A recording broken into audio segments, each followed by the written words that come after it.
Never before did our decisions and actions have such profound consequences, and we have to ensure that rights and responsibilities go together. The challenges we face are complex and interrelated. We urgently have to make sure to apply a holistic approach to our thinking and decision-making. We have to drastically increase policy coherence and consistency. And for these reasons, the World Future Council was founded back in 2007. We focus on identifying, developing, evaluating, spreading effective policy solutions for key challenges humanity is facing. And one of these challenges is certainly scaling up agroecology and the transformation of sustainable food systems.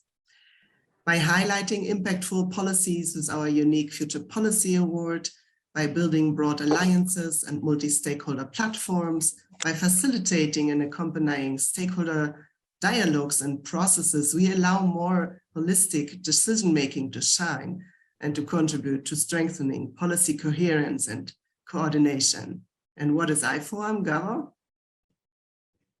IFOAM Organics International is the global umbrella organization for organic, founded more than 50 years ago. It's working to bring true sustainability to agriculture across the globe. And as we all know, our world's food and farming system currently face multiple challenges, ranging from increasing hunger, climate change, and biodiversity loss to farmers and food workers not earning a decent income. The way we produce and consume food can either alleviate or exacerbate these conditions. We at IFOAM Organics International want to be part of the solution. Through our work, we build capacity to facilitate the transition of farmers to organic agriculture, raise awareness of the need for sustainable production and consumption, and advocate for a policy environment conducive to agroecological farming practices and sustainable development. Together with our members in over 100 countries and territories, as well as regional bodies and sector platforms, we are leading change organically. Yes, the reasons why we have to transform food systems through agroecology are truly manifold and interconnected. Climate chaos, increasing hunger, all forms of malnutrition, conflicts, multiple humanitarian crises, dramatic biodiversity loss and ecological destruction, marginalization and human rights violations. All of these challenges are strongly interconnected and connected to the way we produce, trade, and consume our food. Global hunger, food insecurity is at record levels and rising, whilst at the same time, 1/3 of food produced globally is either lost or wasted. And millions of people are eating the wrong types of food, resulting in illnesses and health crises. The number of people in extreme poverty is increasing for the first time in a generation, and 2/3 of these 740 million people are agricultural workers and their dependents. Food systems produce around 1/3 of global greenhouse gas emissions and are in turn significantly affected by climate change. Food systems have been a key driver of land use change and biodiversity loss. Moreover, agriculture is the largest user of land and water, accounting for 70% of water use.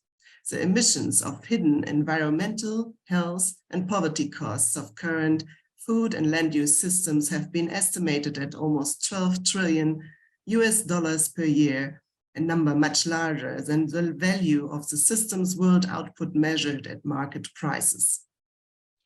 Whilst it is widely acknowledged that we need urgently to transform our food systems to ensure our common future on this planet, too little is known about the pathways, the fundamental steps that we need to urgently take towards that aim.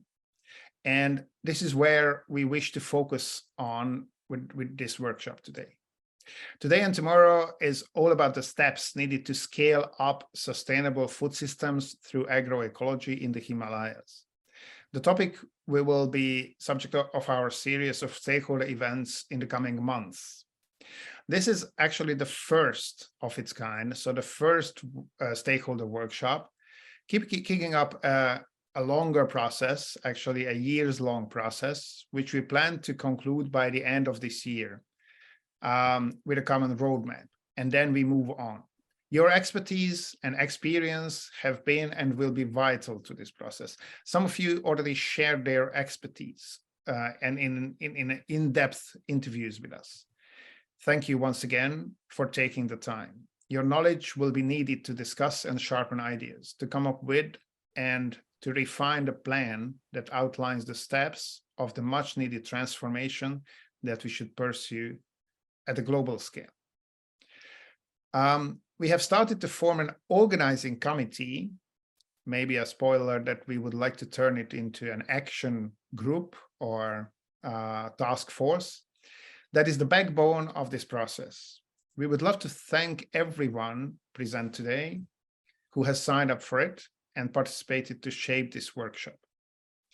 If you are interested to join this group that we now call a committee, please let us know, and we will be very happy to include you and to cooperate more closely with you.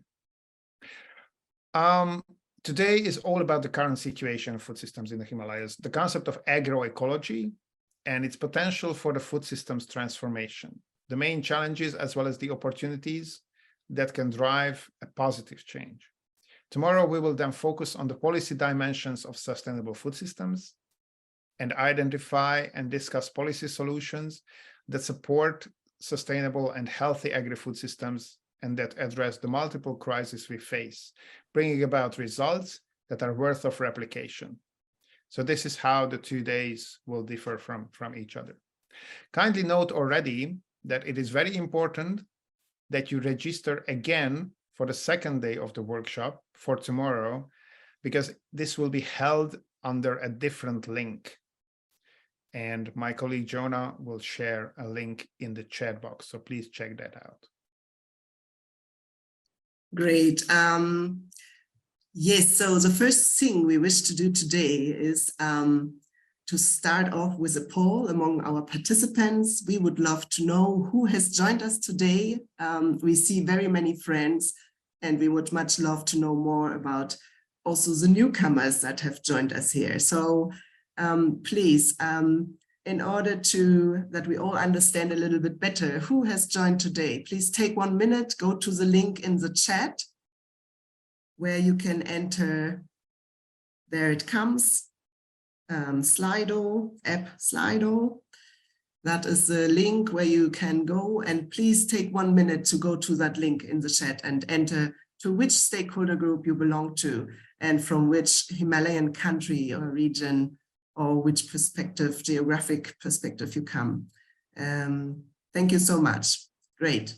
So in the meantime, we will introduce a little bit the program to you. In the next half an hour, as you might have seen, we will be hearing from Dr. Pema Gyamsho, Director General of the International Center for Integrated Mountain Development, on the situation of food systems in the Himalaya, and from Emma Siliprandi, FAO Agricultural Officer and the lead of the Scaling Up Agroecology Initiative at the FAO, who will share insights into the concept of agroecology and its potential for transforming food systems.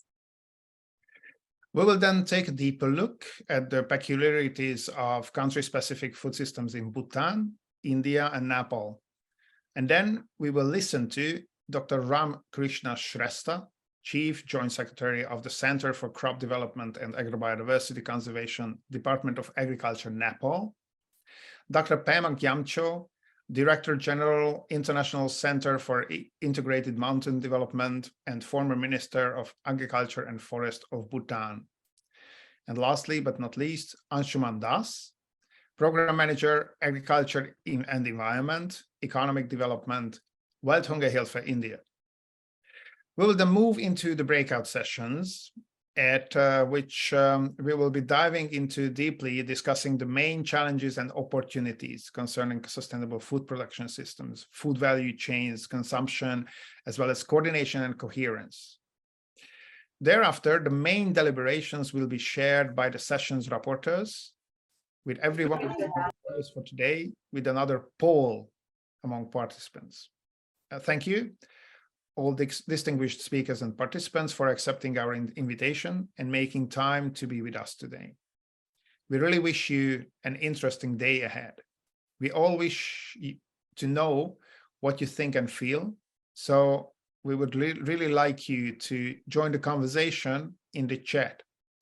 We want to know your thoughts. Great. So before we now hand over to our first opening speaker, let us share the results of the poll you just participated in. Can we see the results, please? I understand someone from the back end will now share the results. And oh, there we are. Great. Wonderful. So here we see that we have the biggest group of stakeholders is coming from civil society, the champions. And then we have quite a good number of academia researchers present, policymakers too, donors, a little bit from the private sector as well as others. So great, wonderful. Thank you so much for joining us. And let us see at the second question too.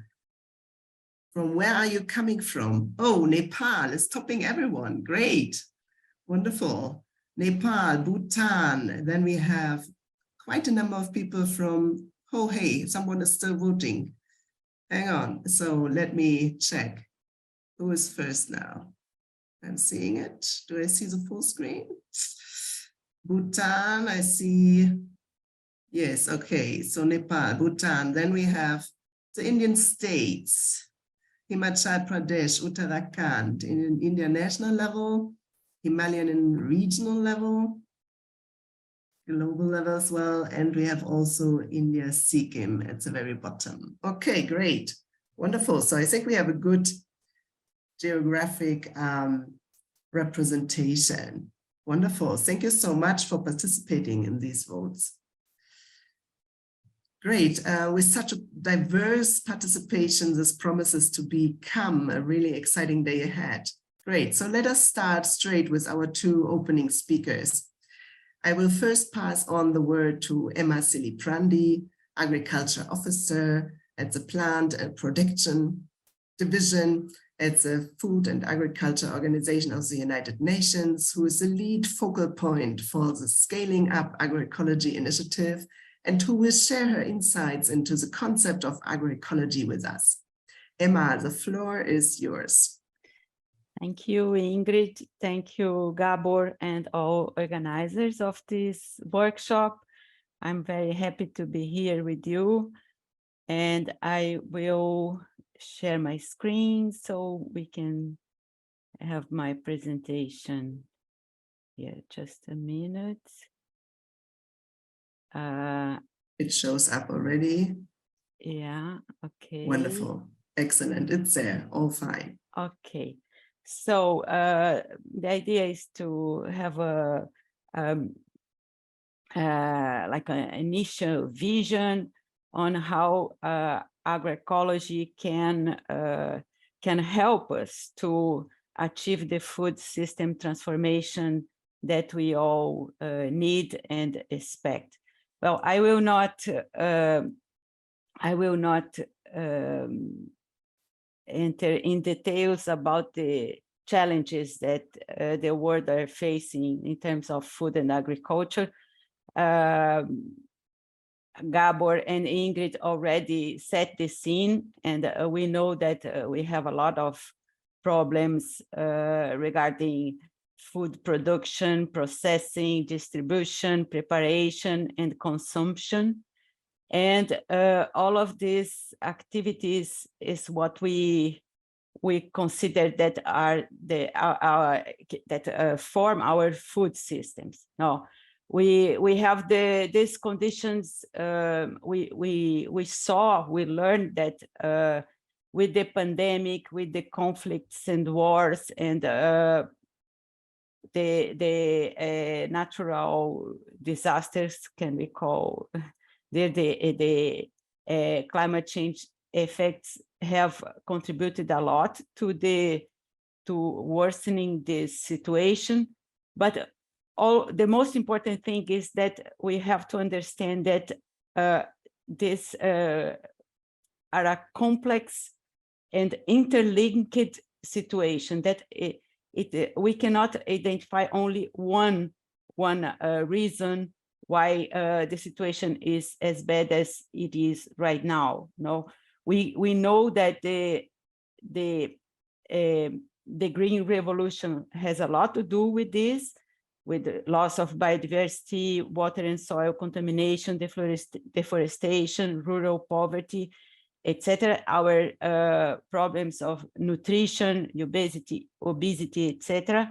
But we know that we have a lot of problems to solve at the same time, and how to do that, and how agroecology can help us on this. So agroecology is seen by many to offer multiple benefits, including for increasing food security and resilience, boosting livelihoods and local economies. What we understand as agroecology is, we understand that agroecology is a holistic approach that apply ecological concepts and principles to optimize interactions between plants, animals, humans, and environment in general, while taking into account social aspects. This is very, very important, that we need a sustainable and fair food systems that should be centered in the humanity and their relationship with nature. But we cannot work against nature. We have to we have to farm, for instance, with nature, promoting diversity, resilience, social values, cultural practices, and low resources use. So agroecology can work at different levels. We know that we can work at the farm level, landscapes, and the whole food system. Agroecology provides a pathway to protect nature, conserve the richness of biodiversity, and restore degraded land and ecosystems, while producing healthy, diversified, and culturally appropriated food. We know that diversified farmers, landscapes, and food systems are vital to protect nature, wildlife, and water reserves, and to hedge against climate change. Agroecology put an emphasis on participation, co-creation, connectivity, favoring cooperation between farmers and other actors, particularly women's group, youth, indigenous peoples, and this will dynamize the territory. I would like to mention two landmarks, two milestones we had in 2021 and 2022 at international level that are important for us. The first of all is the policy recommendations on agroecological and other innovative approaches for sustainable food systems and enhance food security and nutrition. It was published by the Committee on World Food Security, the CFS, and it establishes clearly the consensus on the need for sustainable transformation of food systems and how agroecology can help to achieve this goal. The other milestone I would like to comment is the coalition on agroecology that came out to the UN Food Systems Summit that was also held in 2021. And the coalition has already more than 40 countries and 70 organizations all around the world that are working together to raise awareness and on agroecology, and to discuss how to implement policies at country level, landscape level, and farm levels, how to help countries, how as Gabor said at the beginning, how to achieve what we want, how which pathway we need to decide together and to clearly implement these policies to achieve these goals. But how agroecology build resilience of people, community, and ecosystems? In this graph, we can see the complexity of these interactions. I will not enter in details. It was elaborated by FAO and BioVision in a study published in 2020 about the potential of agroecology to hedge against climate change. What I want to highlight is that biodiversity, nutrition, and climate change are intimately linked because differences in the way we plant and animal diversity are used and managed by men and women in agriculture can have important implications in the natural and the nutritional quality of food consumed and the adaptive capacity of agricultural systems to climate change. Biodiversity is at the core of agroecological practices. Agroecological practices aim to work with the biological complexity of agricultural systems, promoting a diverse community of interacting organisms to allow the ecosystem to self-regulate when facing, for instance, pests and disease. Agroecological practices include necessarily increasing farm diversity, crop, livestock, integrating crop with other systems, fishery, forestry, etc. From the economic and social point of view, we can also say that diverse agroecological systems can improve the resilience of family farmers and rural communities, boosting local economies and markets. Agroecology strengthens short supply chains, gender equity, and fair food production. But how? How can agroecology and other integrated production systems be scaled up? We have these instruments, these tools. We have, for instance, the policy recommendations that was published by the CFS, as I mentioned before.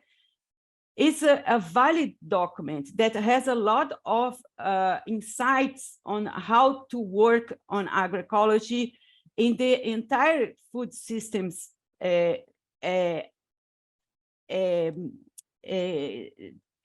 idea. No, we can work on the production side. We can work in extension services, in research, in financing the good practices, and we can have a very good governance system. This is important, an inclusive and participatory governance system of the food systems.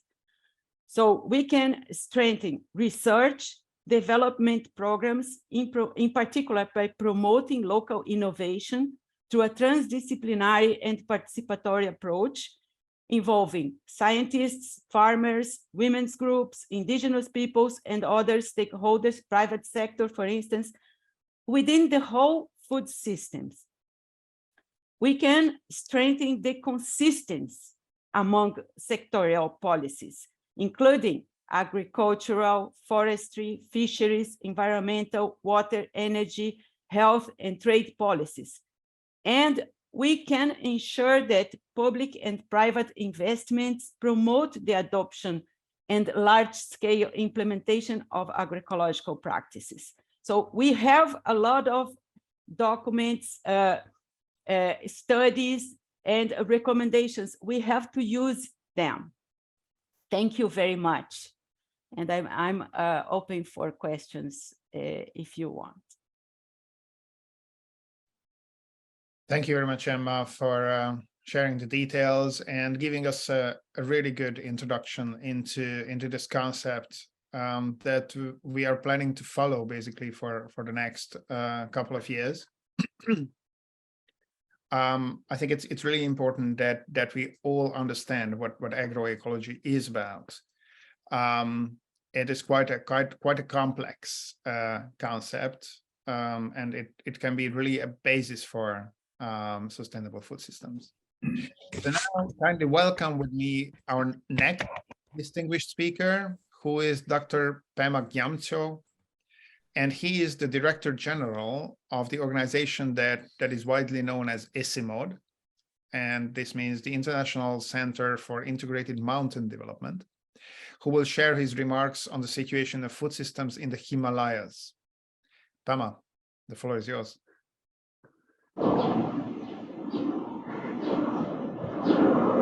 Thank you. Can you hear me? Am I audible? Yes, we can hear you. There is There's a plane flying over, so I cannot stop that. But thank you very much for inviting me to speak at this very important forum. Let me wait for the plane to pass over.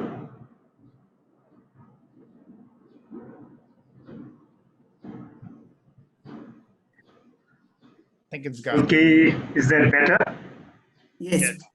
Sorry. So I'm very happy to see so many of my colleagues, representatives from the Himalayan countries and states joining in this forum. I think it is very, very important for all of us that this region, which is actually home to many, civilizations, including eco-civilization, if you like, is actually facing tremendous challenges. I would like to begin my session by briefly touching upon ICIMOD and our work. ICIMOD, as already mentioned, is an intergovernmental organization working in the 8 countries of the Hindu Kush Himalayan region. The HKH region, the Hindu Kush Himalayan region, extends across 38 countries, Afghanistan, Bangladesh, Bhutan, China, India, Nepal, Myanmar, and Pakistan, and covers an area of nearly 4 million square kilometers. An estimated 240 million people live within the mountains and valleys of these mountain systems, and another 1.6 billion people living downstream depend directly on the ecosystem services of the region, particularly water for food production and energy. The Hindu Kush Himalayan mountains are also known as the water towers of Asia, as many of you know, since 10 large river basins, the Amu-Darya, Indus, Ganges, Brahmaputra, Irrawaddy, Salween, Mekong, Yangtze, Yellow River, and Tarim originate from here. For almost 4 decades, ICIMOD has been working with our regional member countries to address the complex challenges surrounding agriculture, water, land, air, economy, gender, and social inequalities in what is one of the socio-economically poorest and ecologically most fragile regions in the world. The Hindu Kush Himalayan region, with its pristine environment, unique geoclimatic features, and ancient cultures and traditions, are home to a variety of food systems that have endured for centuries. However, with the changing climate and increasing urbanization and shift to commercial farming, the food systems in the region are facing unprecedented challenges, and traditional agricultural systems are under pressure and failing to provide adequate food and income. Nearly 1/3 of the population is suffering from food insecurity, and around 40% of children below 5 years of age suffer from stunting, and 35% of women face anemia. Due to topographical and climatic challenges, as well as the small landholding size, the scale of production remains small and dispersed, with marginal contributions to the economy in the region. Key issues such as climate change impacts, agrobiodiversity loss, the rapid out-migration of youth, a gradual shift from organic to inorganic practices, and increasing pressure on women in agriculture are posing challenges to the sustainability of local food systems in the Himalayas. Climate change is affecting the availability of water, changing seasonal weather patterns, and increasing the risk of natural hazards such as storms, landslides, and floods. The food system in the region are also facing a decline in agrobiodiversity. The share of nutritious traditional cereals, for example, has declined from 10% in 1990 to 3.2% in 2017 in the HKH countries. Historically, organic production has been one of the key features of agriculture in the Himalayas. Recent estimates show that only 1.4% of the total cultivated land in the region is under organic agriculture. Due to rapid out-migration of youth, 41% of farming households in the region face frequent labor shortages during critical stages of agricultural activities. It is also impacting overall productivity of agriculture. Shortage of farm labor is becoming a serious problem as the scope for mechanization is limited due to the mountainous terrain. Overall, the local population's dependence on external food supply is gradually increasing. Dependence on imports of grains, cooking oil, and livestock products have increased, making the mountain countries highly vulnerable to fluctuation in global and regional food prices, impacting both the availability and affordability of food. For example, in 2019, according to the World Bank report, Nepal's and Bhutan's import value of food items accounted for 14% and 17% respectively of their total import values. Food security and food production systems are also affected by the changing dietary preference of a growing urban population. The demand for rice, wheat, vegetables, dairy, and meat products have increased, thereby further increasing dependence on imports, while local production of these commodities have generally declined. Production of cereals have generally declined due to a combination of several factors. Urbanization and loss of agricultural land and traditional knowledge, shift to monocultural cash crops, changing weather patterns, water stress, increasing disasters, pest and diseases, and lack of market access and incentives. The workload on women is increasing in agriculture over time. Our recent studies from different parts of the Hindu Kush Himalaya show that 60 to 95% of agriculture activities are performed by women with limited control over financial returns. Lack of markets for processed agriculture produces on the one hand, and producing enough of a certain crop to achieve the economy of scale needed to satisfy market demands on the other hand are key deterrents in attracting investment in the agriculture sector. Formation of cooperatives and producer groups have addressed these constraints to some extent. While accessibility has improved across the region through motorable roads, the distance from rural production areas to urban markets are still far, and post-harvest losses of perishable crops like fruits and vegetables are estimated to be as high as 40 to 50% in Bhutan and Nepal. There is now a growing awareness among the governments of the region on the need to shift towards agroecology. Bhutan and Nepal, as well as many mountain states of India and provinces of Pakistan, are putting in place policies and strategies to promote agroecology. China has adopted eco-civilization as a key policy for sustainable use of agricultural and pastoral resources. Recognizing that food systems not only provide nutrition but also have a significant impact on the environment, the economy, and culture, there is an urgent need to adopt agroecological principles and social considerations to promote sustainable and resilient food systems. In the context of mountains, sustainable agroecology is particularly important because mountain regions are characterized by fragile ecosystems and harsh climatic conditions. The following strategies and approaches that ICIMO is also contributing to are needed. Promote sustainable food systems that are resilient to climate change and support the livelihood and well-being of the local communities. Provide increased support to small-scale farmers and formation of groups and cooperatives to enhance production and marketing efficiency. Promote agroforestry by integrating fruit, nut, and plantation crops like tea and coffee with cereals, vegetables, and fodder. Promote soil and water management practices that are adapted to mountain ecosystems. Harness the potential of high-value mountain niche products and blend such enterprises with sustainable tourism to generate both income and employment for mountain communities. Promote appropriate farm mechanization to address labor shortage and reduce drudgery and workload of women. Strengthen agriculture research and innovation in mountain agriculture and food systems. Scale up investments in agriculture and food processing through incentives, subsidies, and market linkages, and establish an effective and reliable weather and market advisory systems. We will continue supporting our regional member countries through generating robust data and evidence to prepare in a better way to respond to the impacts of climate and non-climatic changes in food systems and overall mountain economies. I believe this consultation meeting will help in better understanding of the issues in food systems of the Himalayas and globally.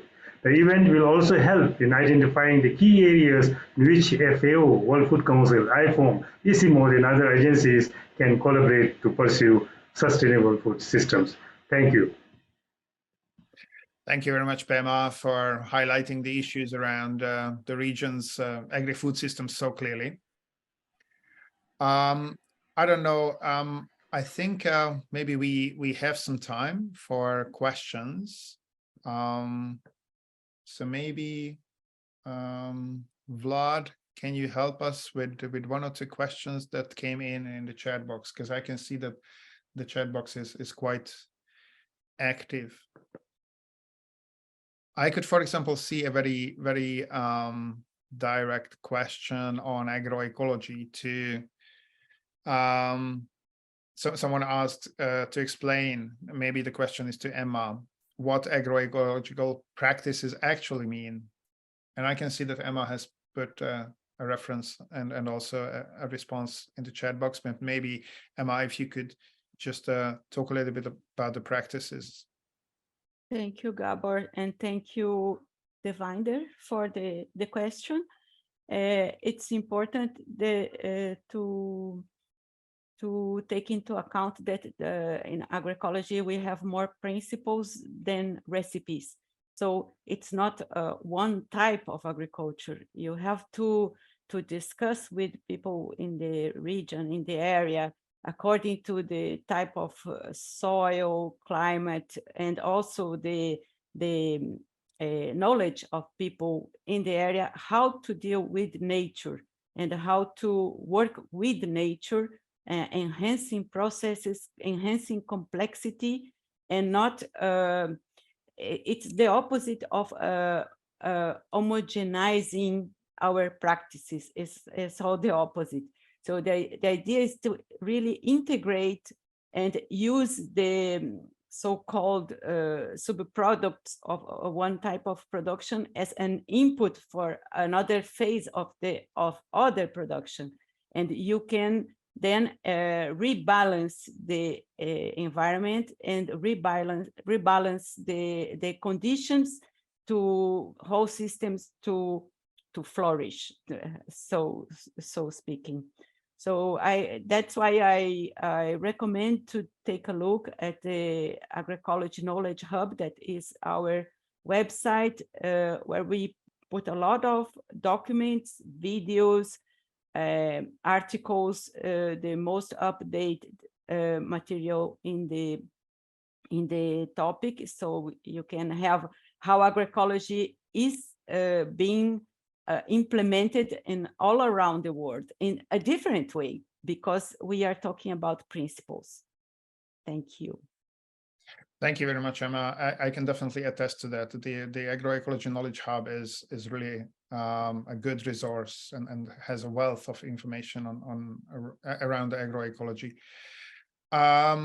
I can see Rajan Kotru having his hand up, and I can also see that there was a post in the chat box on how farmers abandon farming and maybe even abandon rural areas.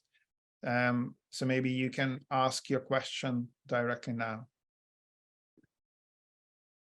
for which we need to unmute you, I guess.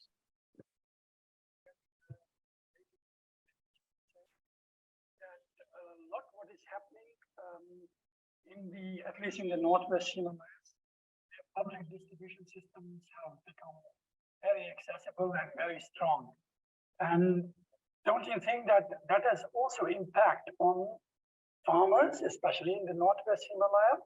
Or anyway, already they have several problems of labor shortage and women, problems which we have. I think I want to have your opinion. If we make or strengthen public distribution systems so much and have a moratorium conventional, green, evolution-related agriculture. Both are going parallelly at the moment all over the place.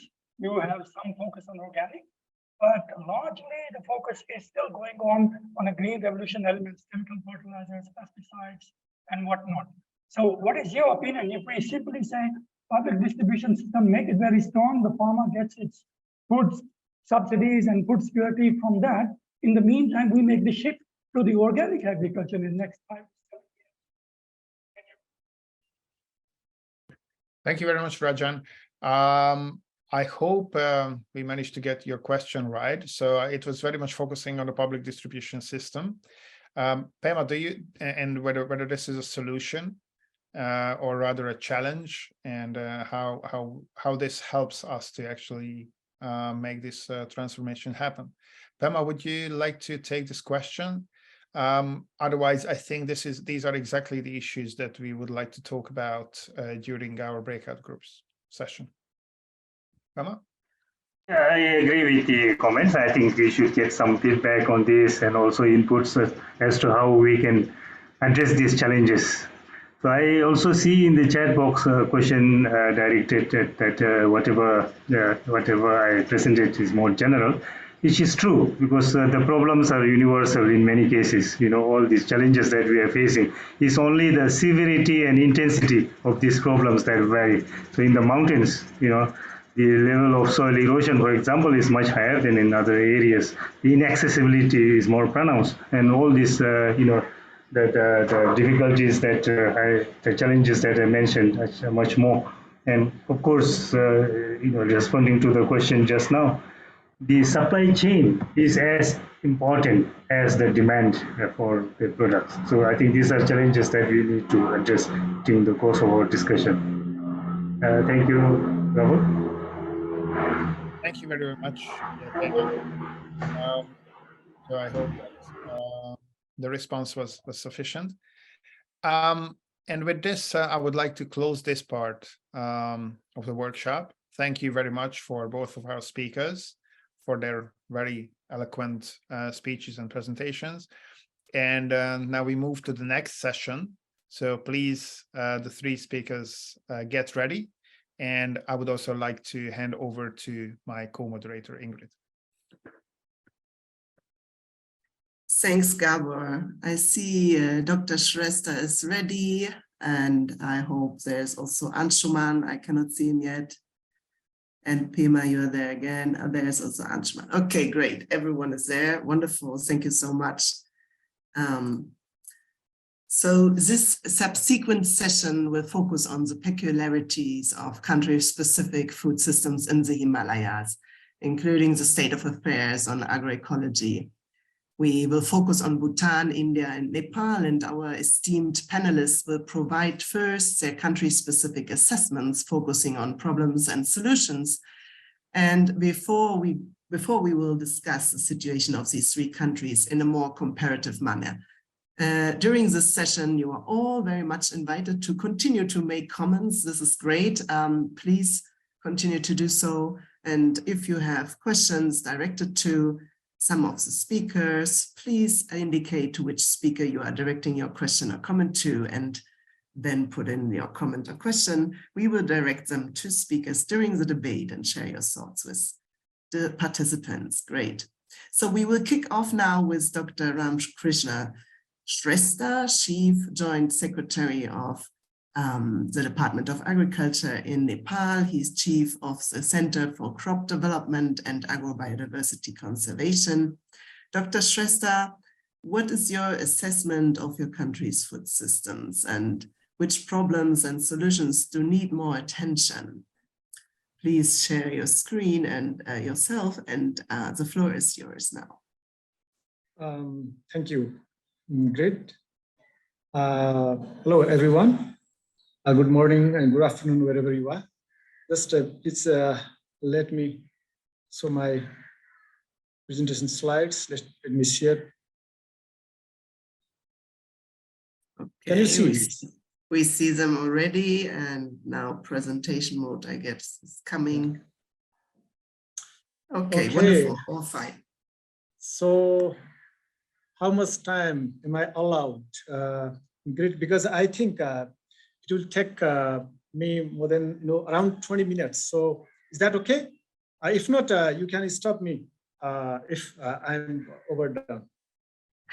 Perhaps you can cut a little bit on things that we have heard already from the overarching perspective. If you see that it's, if you would repeat things, then perhaps these things could be cut. That would be great, because we would much love to discuss a little bit in a comparative manner. So please let us leave some time at the end if possible. Okay, thank you. I have given my introduction beautifully, so I would like to go with my slides. First, just a general overview of food system in Nepal. It's for the latest Global Hunger Index. Nepal stands at 81st position out of 121 countries. So this is a moderately food insecure country. We have done quite good progress over the years, but it's still 4.6 million people are in the state of food insecurity. As per the Demographic and Health Survey 2016, 48 households are food secured, while 52 households are food insecure. Out of them, 10% households are severely food insecure. Malnutrition situation are also very bad in case of Nepal, especially stunted figure is quite quite bad. It's among the worst when you compare to other countries, and also population with the anemia is also in a higher side, 34%. And in case of children under 5, it's a 43%. So both the food security and malnutrition situation is not that good. So this is some facts about agriculture. Agriculture contribute around 24% to the national GDP. And 2/3 labor force is still engaged in agriculture, but labor productivity is quite low. Mostly subsistence agriculture, with some cases of sporadic and isolated commercialization, especially in accessible and plain areas, mostly for household consumption. People produce foods, and we have a problem of assured irrigation, timely supply of fertilizer and seeds, labor shortages, and in recent years and decades, feminization of agriculture has been growing. Our agriculture is low competitive compared to the neighboring nations, and holding size is quite low, 0.6 hectares. And we mainly depends on monsoon rains for agricultural production. Ours is a mixed farming practice traditionally, but in recent years, monocropping has been growing. Farm machinery use has been grown by many folds in recent years. Food production is not sufficient to meet domestic demand, so we import a lot of foods from neighboring countries, especially India and third countries, and import dependency ratio of major cereals is growing by manifold in last 20 years. You can see in this figure. Now, next analysis of Nepalese food system, especially from the perspective of problems and challenges. Land use changes, like some of our guest speaker already talked about this before as well. Land fragmentation and land use changes are two major land-related issues we've been facing for several decades now. And when it talk about land uses, the conversion of fertile agricultural land into settlements and other non-agricultural purposes has been the major issue of the present time. And likewise, land degradation, soil nutrient depletion, and soil organic matter depletion, soil compaction, and soil erosion, some of the forms of land degradations. And land abandonment and land following has been growing. And as per one study, 37% of arable land but have already been abandoned in Nepal, and 70% of farm household in the Middle East, they have been underutilized. So unsustainable farming practices and farming becoming less remunerative, a heavy dependence on chemical fertilizer, and indiscriminate use of chemical fertilizers causing adverse impact on plant and soil health and water pollution, and negatively impacting human and environmental health. There has been decreasing trend of crop and livestock integration, which used to be the main characteristic feature of Nepalese farming system. Use of farmyard manure and compost has also been declining over the years, and more focus these days on major cereals and some heavy feeder commercial crops demanding huge external inputs. And there has been a decreasing trend of growing millets and pseudo cereals. They used to be a backbone of food and nutrition security in the past, but the growing tendency of quitting the millet and pseudo cereal production. Also, clean cultivation and cultivation in slopy land that has caused the soil erosion and unsustainable farming. And also, cost of food production is rising, so rendering low profitability, and that's why farmers are quitting farming. So they are abandoning farming. This is the recent trend in the Nepalese farming system. Also, climate change, agrobiodiversity loss. Nepal is regarded as an agrobiodiversity hub, one of the agrobiodiversity hubs, but due to this unsustainable farming practices aggravated by climate change, we might have already lost 40% of crop land races and around 50% of agrobiodiversity. Might have already lost. Climate change impact, we've been experiencing increasing incidents of extreme rainfall events and disaster like flooding, landslides, and also extreme events like drought and disease and pest outbreak. And we've been facing the increasing water scarcity. Also, there are some climate resilient millet and other native crops, but as I mentioned before, for various reasons, their cultivation has been declining, also threatening the agrobiodiversity. Also, in recent years, the wild animals, encroachment by wild animals has been growing, forcing farmers quitting farmings and migrate to the nearby cities and towns. And again, there is a change of food habit and food affordability and food loss and waste. There is another huge issue of food habit change in Nepal. We have stopped, if not stopped, then there is a huge reduction in the consumption of traditional cereals and millets. And rather, there is increasing trend of consuming energy-dense foods, especially among the youngsters and children, which we call HFSS, high in fat, salt, and sugar. Consumption has been growing, and there is an increasing trend of consumption of ultra-processed food and packaged food items high in fat, salt, and sugar. And the food diversity has been decreasing in the food plate, and the cost of nutritious diet is twice as expensive than the energy-only foods. And also across the groups, there is a lack of access to affordable and nutrient-rich foods. And also there is a less regulated market for unhealthy and adulterated commercial and food products. And post-harvest loss and waste is also quite huge. As per one study, it's a 79 kilogram per capita per year. And we have a poor value addition of primary agricultural goods. Also, our value chain is long and fragmented, and rendering farmers with less profit due to long and fragmented value chains.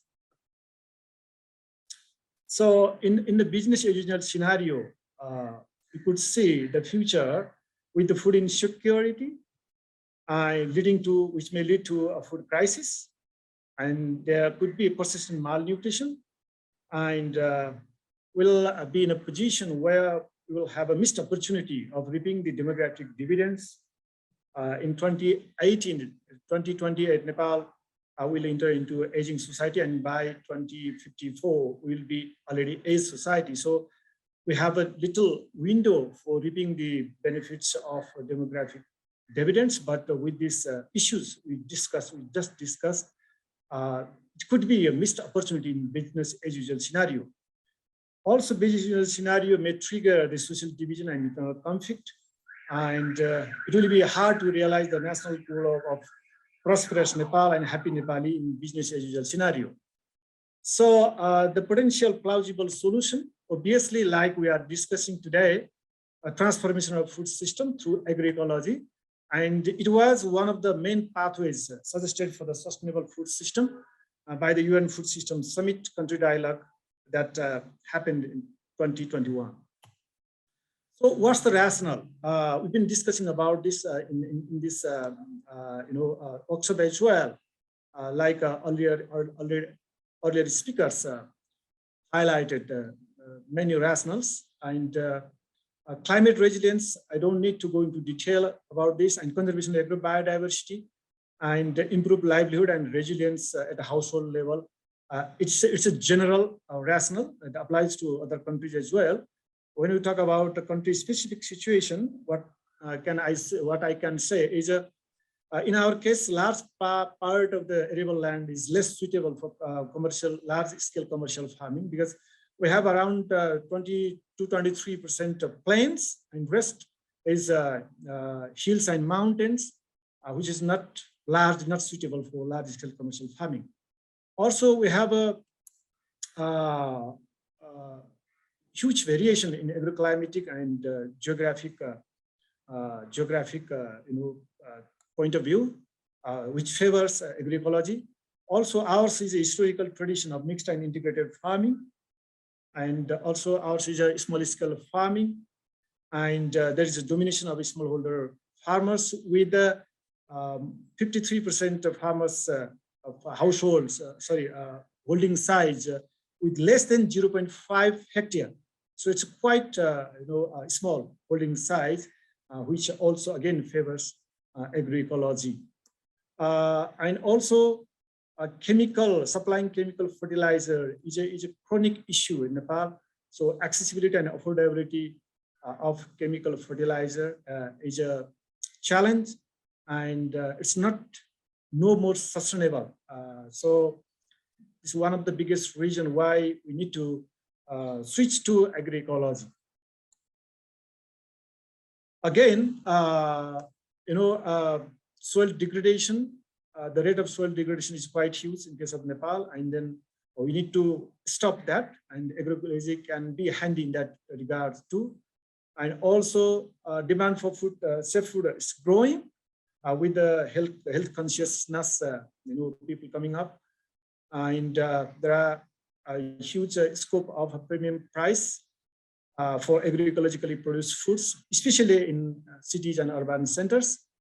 And like I mentioned before, we've been suffering from malnutrition, and we have a growing incidence of non-communicable diseases.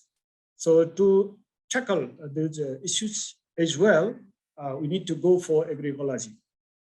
And not only that, so making food system inclusive, improving the access of marginalized groups and communities, agroecology can help us to that end as well. So these were some of the rationales for the agroecology. Present status of the agroecology, I won't go into detail because I think time is running out. It's a rather new concept and movement in case of Nepal, like earlier speakers also highlighted. But we do have huge areas still, which can be termed as organic by default production. And but Having said that, systematic approach of organic farming, the history of systematic approach is not that long, especially as per the literature. It has started around 1980s with one commercial organic farm from an American research scholar from US.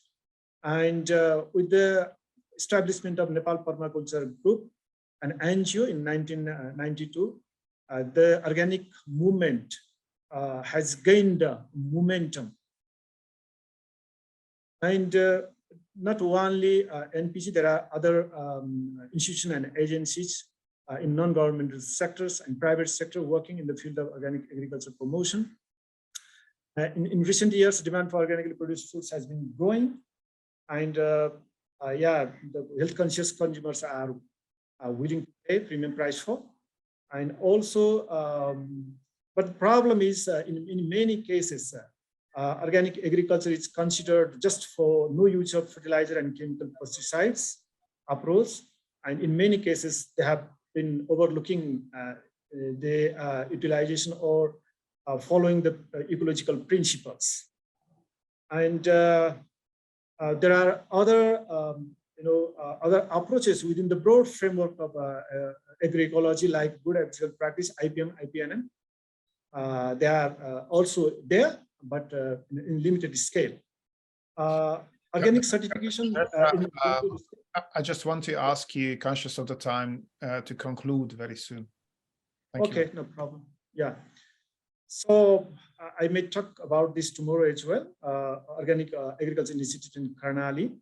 The cabinet already decided, the first cabinet, to develop the basis of organic province there. And they have done quite a few things, and the branding of by default organic agriculture production has already been started there. So there are some issues now. What are the issues around the scaling agriculture? Sensitization of political leader and representative is a big issue. So that's one of the other big issues.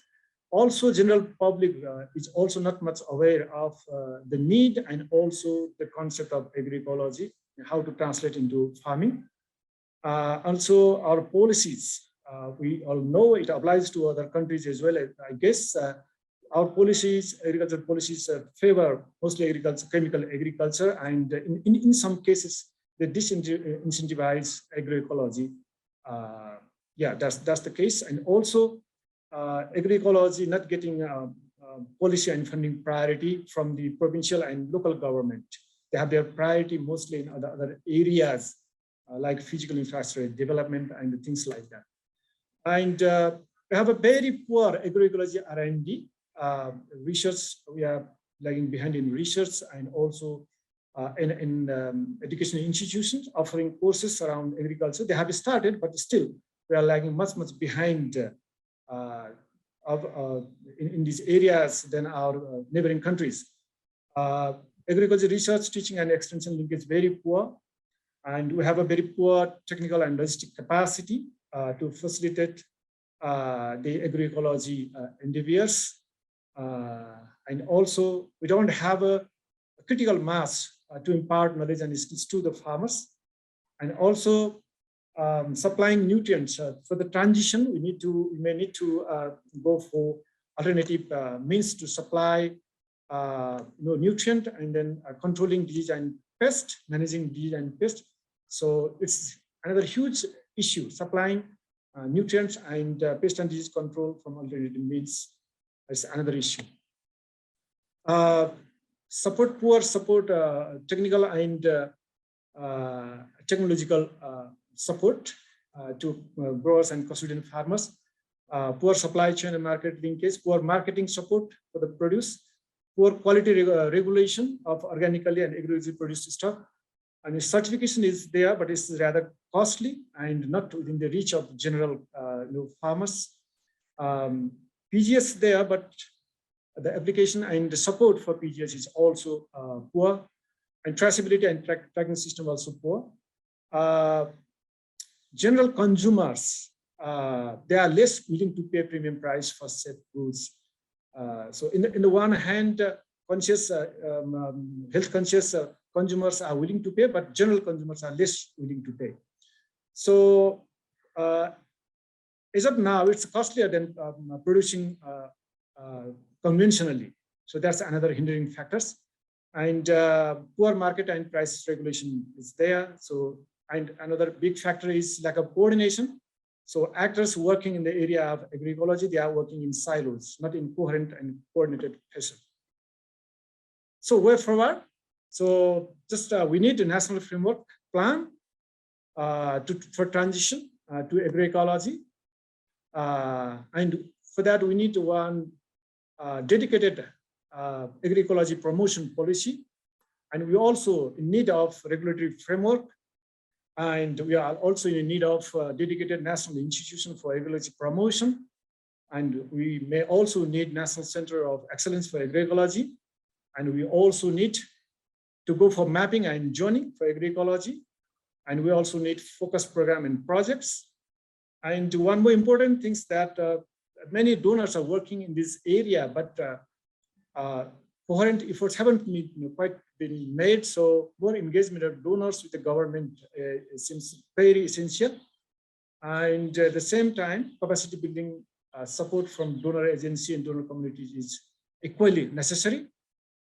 For that, we need to utilize the various international platforms like we are having today, and also Agroecology Coalition and platforms like that.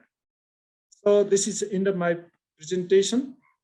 And take-home message: transformation of current food system into sustainable and resilient one is must to avoid the looming crisis that we discussed before.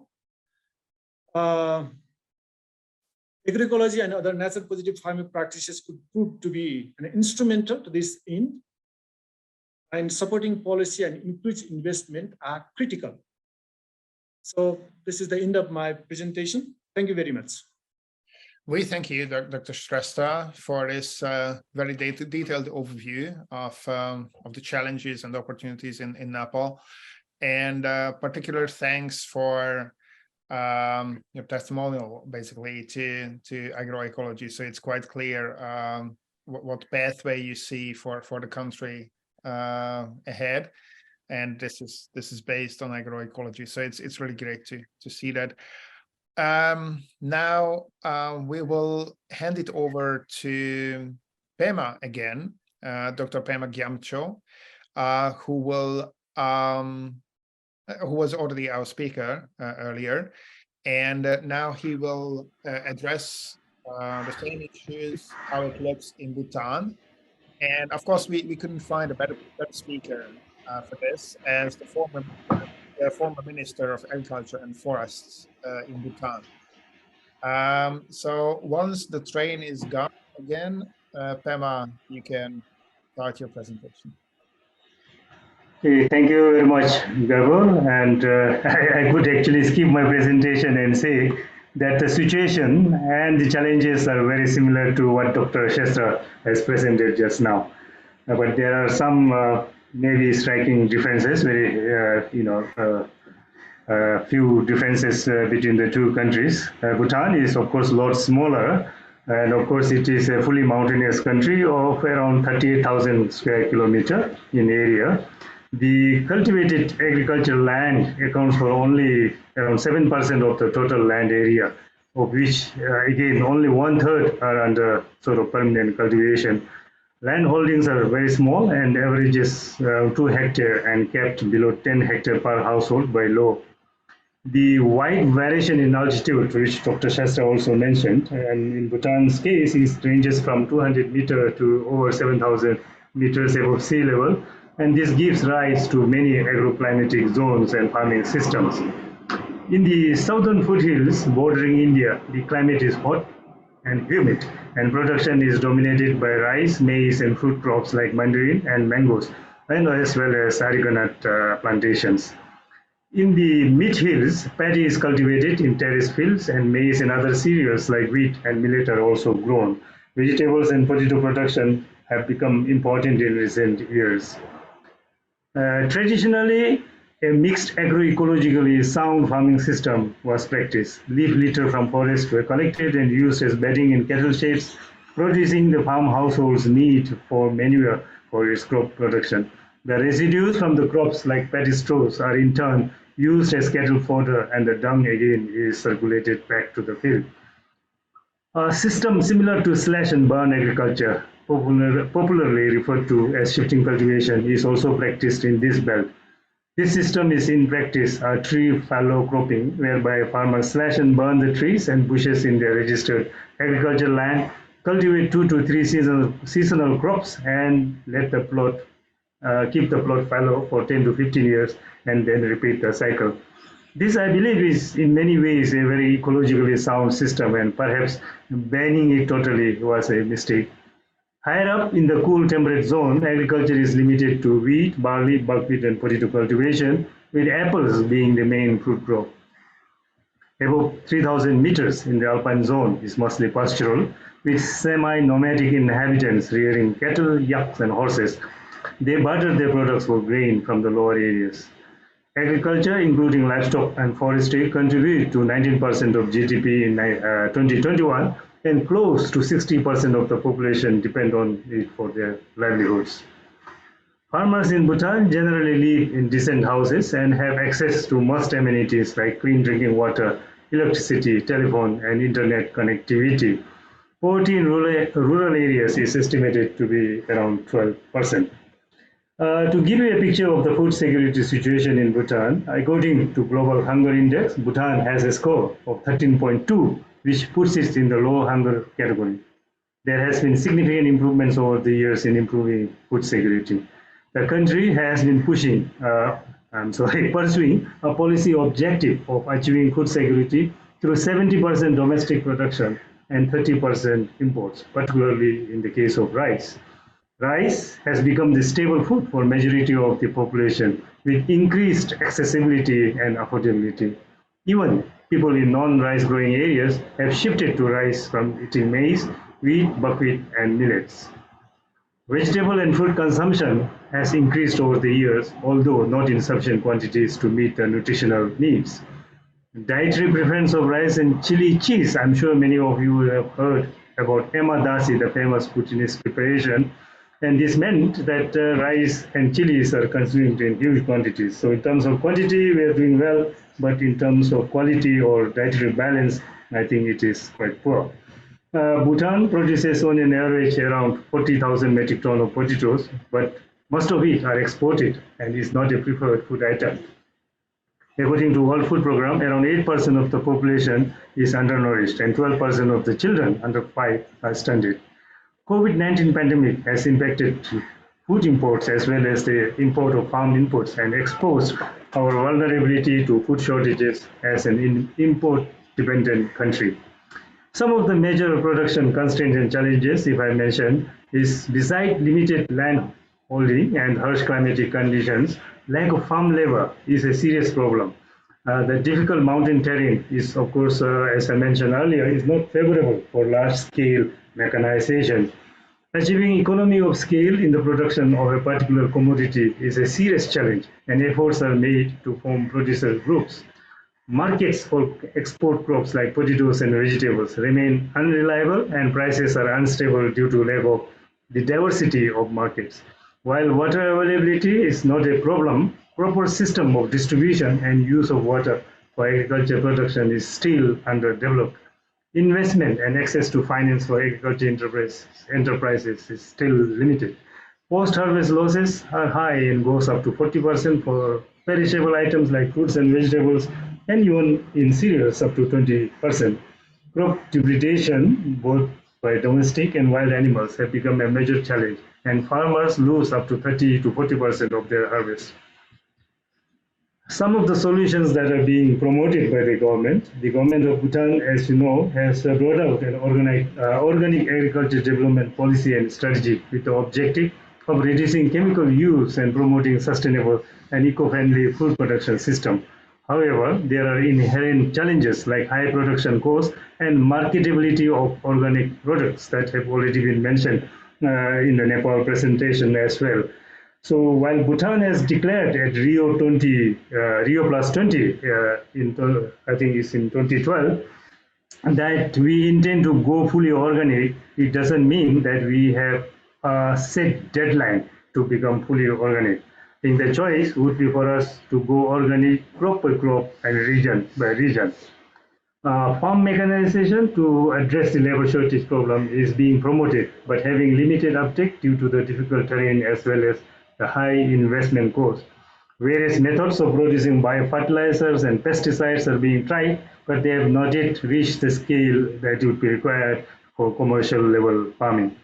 While the government continues to improve in improving irrigation infrastructure, the efficient use of water is still lacking.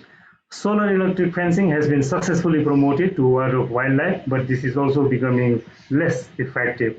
Government is also promoting agroforestry practices and encouraging large-scale plantation of fruit and nut trees as a means of reducing soil erosion and for carbon sequestration besides enhancing farm income. Access to credit and finance have increased in recent years. To scale up some of these successful interventions, we would require increased financial and capacity building to be provided to individual farmers as well as farmer groups and cooperatives. We need to assure access to markets, and price incentives need to be provided to engage in agroecologically sound production systems and organic agriculture and agroforestry. A strategic approach needs to be adopted in pursuing the country's organic dreams, one that allows for becoming organic in a crop by crop and a region by region in a phased manner. Subsidies need to be provided for investing in agricultural infrastructure like cold storages, processing facilities, irrigation, and electric fencing. Farming needs to be integrated with other non-farm enterprises, such as enterprises based on non-timber forest produces and tourism. That's all from me. Thank you very much, Gabor. Over to you. Thank you very much, Pema, again, for the wonderful and presentation, and particularly for keeping to the time. I think it was a great overview of Bhutan. And then now, before moving to our third speaker, I just want to ask everyone who maybe joined later, not in the morning, first of all, to fill in the poll that we ran, and you can find it in the chat box. And also, please be active and ask questions there in the chat. We are very happy that we have so many people joined us today. We have 72 participants, so actually it's great to have all of you here, and I hope we'll have a lot more interaction during the breakout group sessions. With this, now I would like to welcome our next speaker, Anshuman Das, Program Manager, Agriculture and Environment, Economic Development at Welthungerhilfe, India. And he will give an overview about the challenges and opportunities in India. Anshuman, the floor is yours. Okay, so hope you can see my screen. Great. So as this is about agroecology and looking at the food system, so I will also talk, try to share beyond agriculture, beyond production. I will also try to include other aspects of the food system, and hopefully I'll be able to manage within 10 minutes, even before that. So one interesting thing about India is India is a country with many countries within. So so diversity is one of our strengths, but also brings in certain kinds of inequality between regions and also between various communities. So I have mentioned few data here.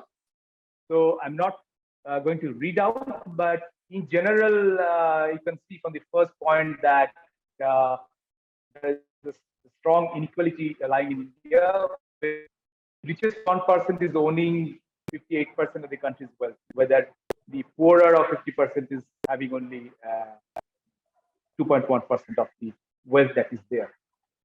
And two simultaneous things. One is around 15.2% people out of total population is undernourished. But on the same time, India is also third most obese country in the world. So various contrasts we are having in India. So 47% of the children in India are under 5 or underweight, and 1/3 of the total stunted children of the world is actually living in India. And if you list out, say, 20 to 25 richest people in the world, probably India will have 2 to 3 of that. So it's the contrast is actually quite high in India. So most of the Indian farmers are smallholders who are producing diverse food,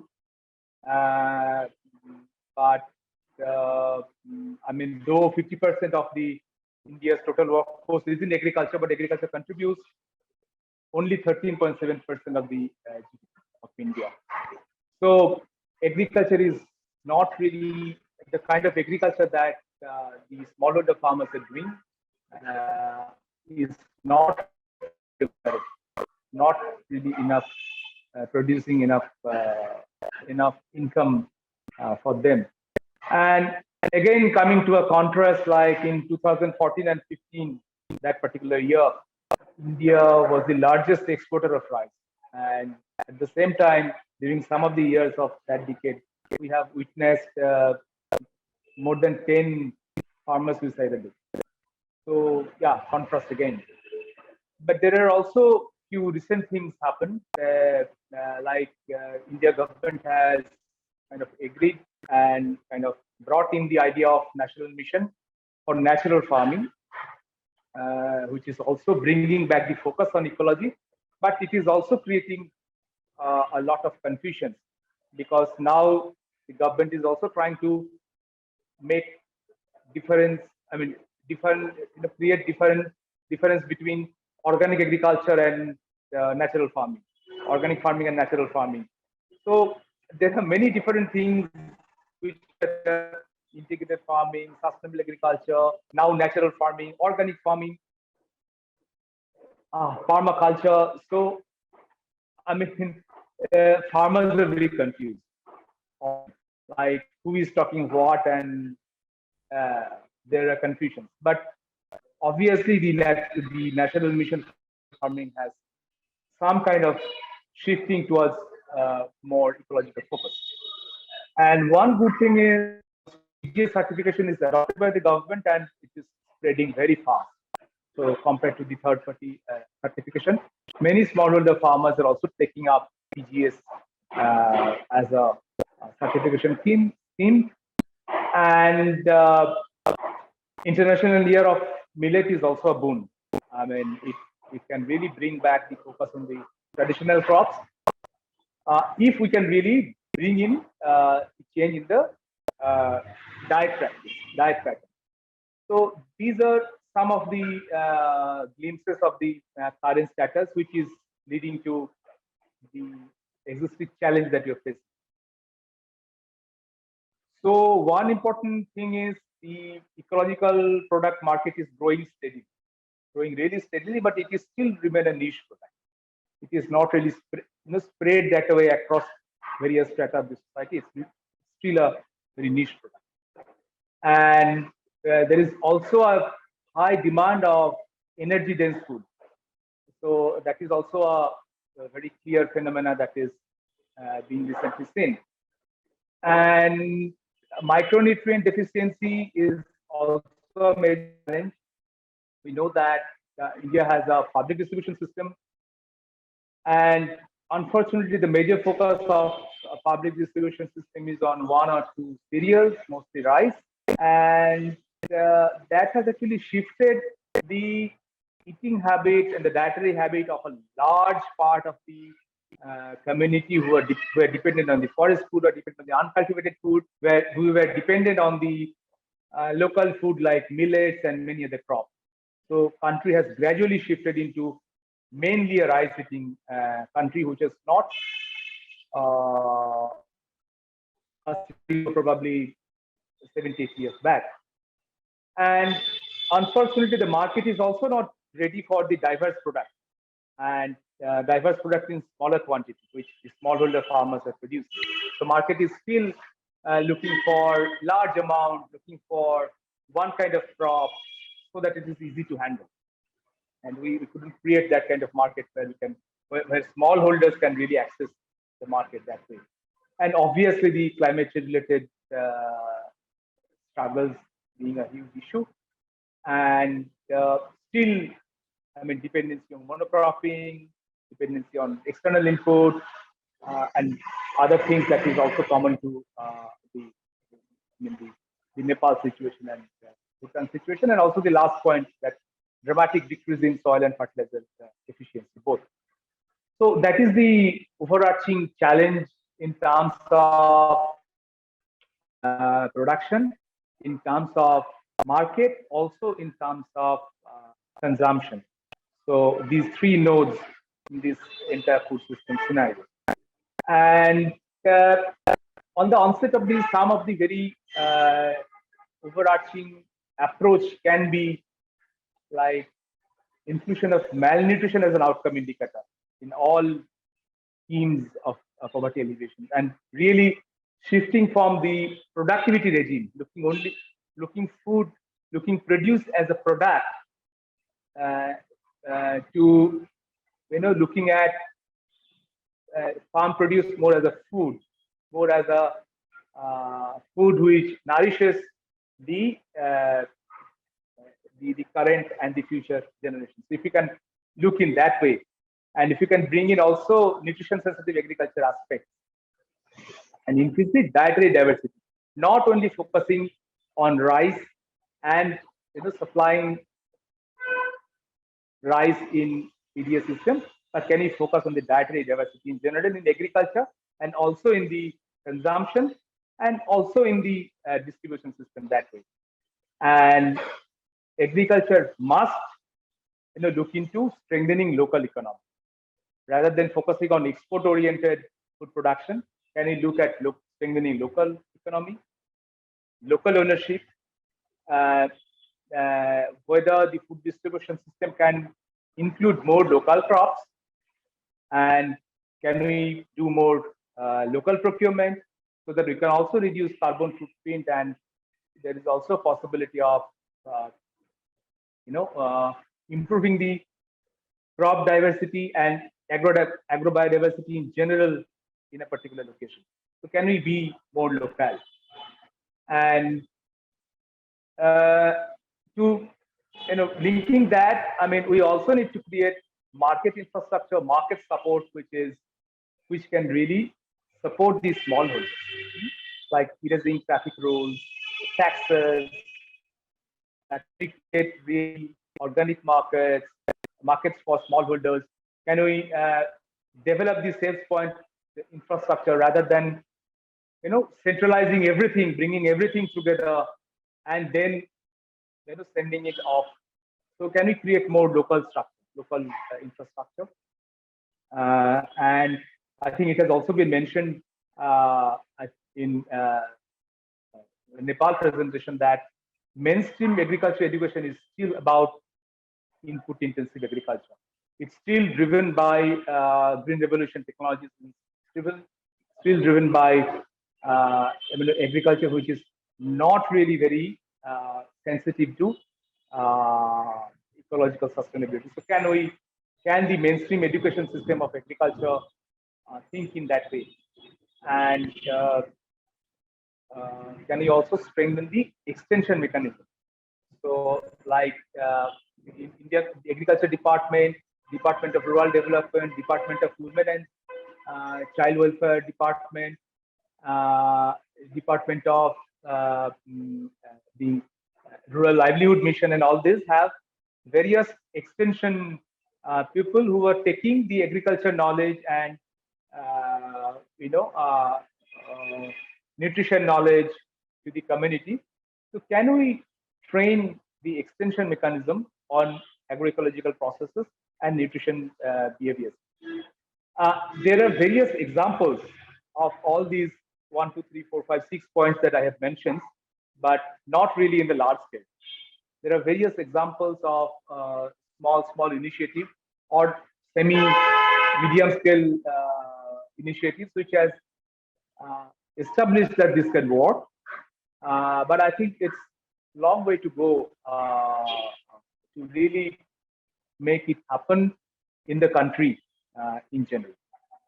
So I'll stop here. Thank you. Thank you so much, Anshuman. That was very comprehensive, I think, and very interesting suggestions that you put forward here, and very great to know that there are already some small-scale examples out there that can prove that this can actually be done in practice. And so that will be great suggestions, I think, for the discussions ahead and also for our work. Great, so wonderful. Thank you so much for this assessment and for your insights into the Indian situation. Great.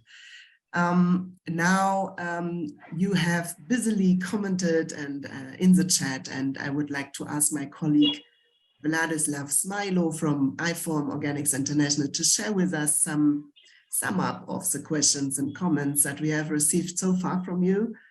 And afterwards, I would love our esteemed speakers to react to the questions and comments that you feel are related to your input or were directed to you.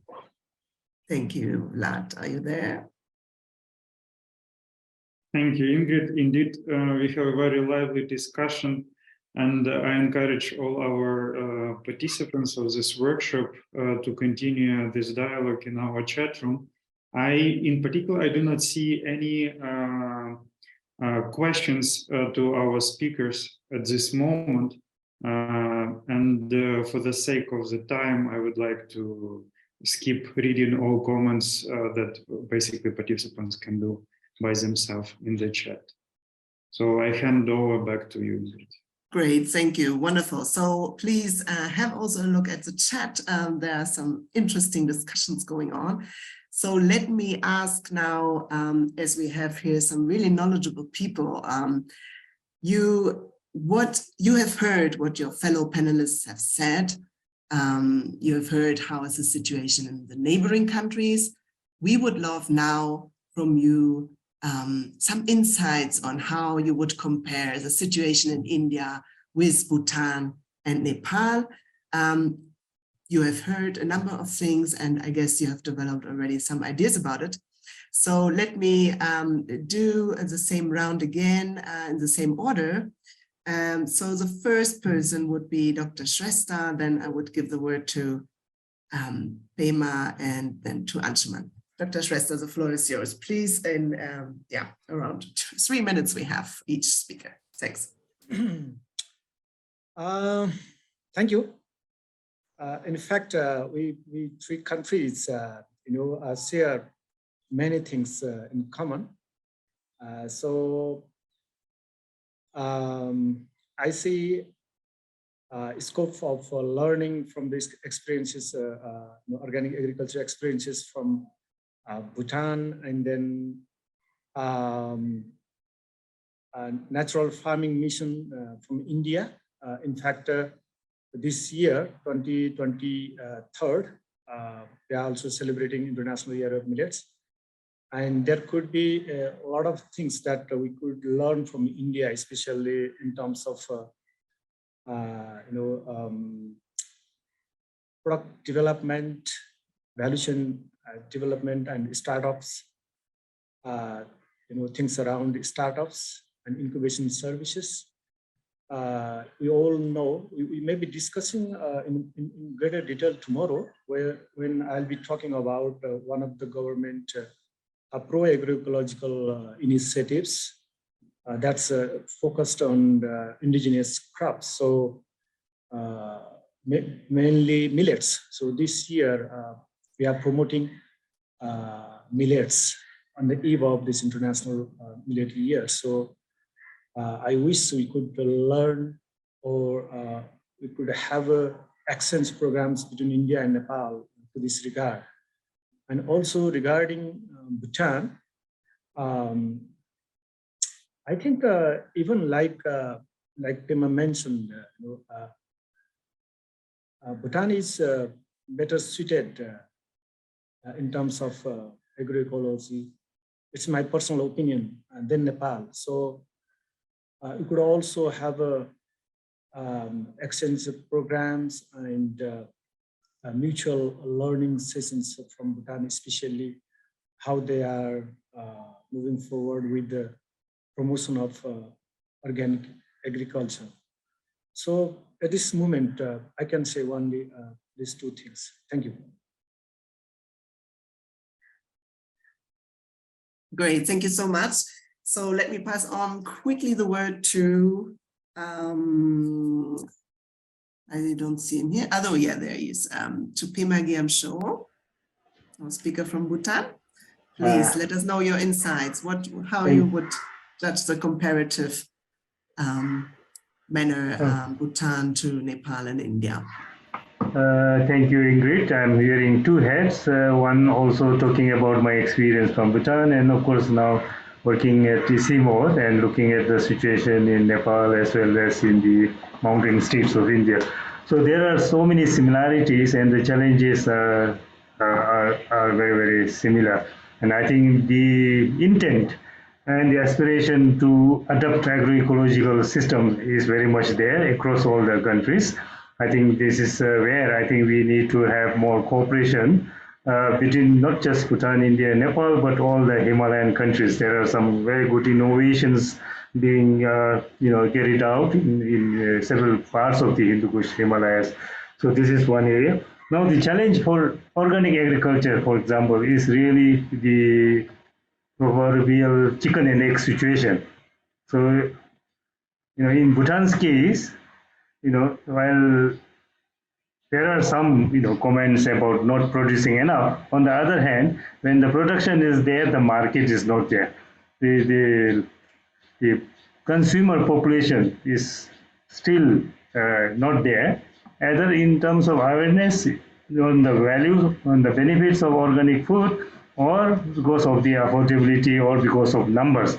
So that is a big challenge, and I think this is also similar in Nepal.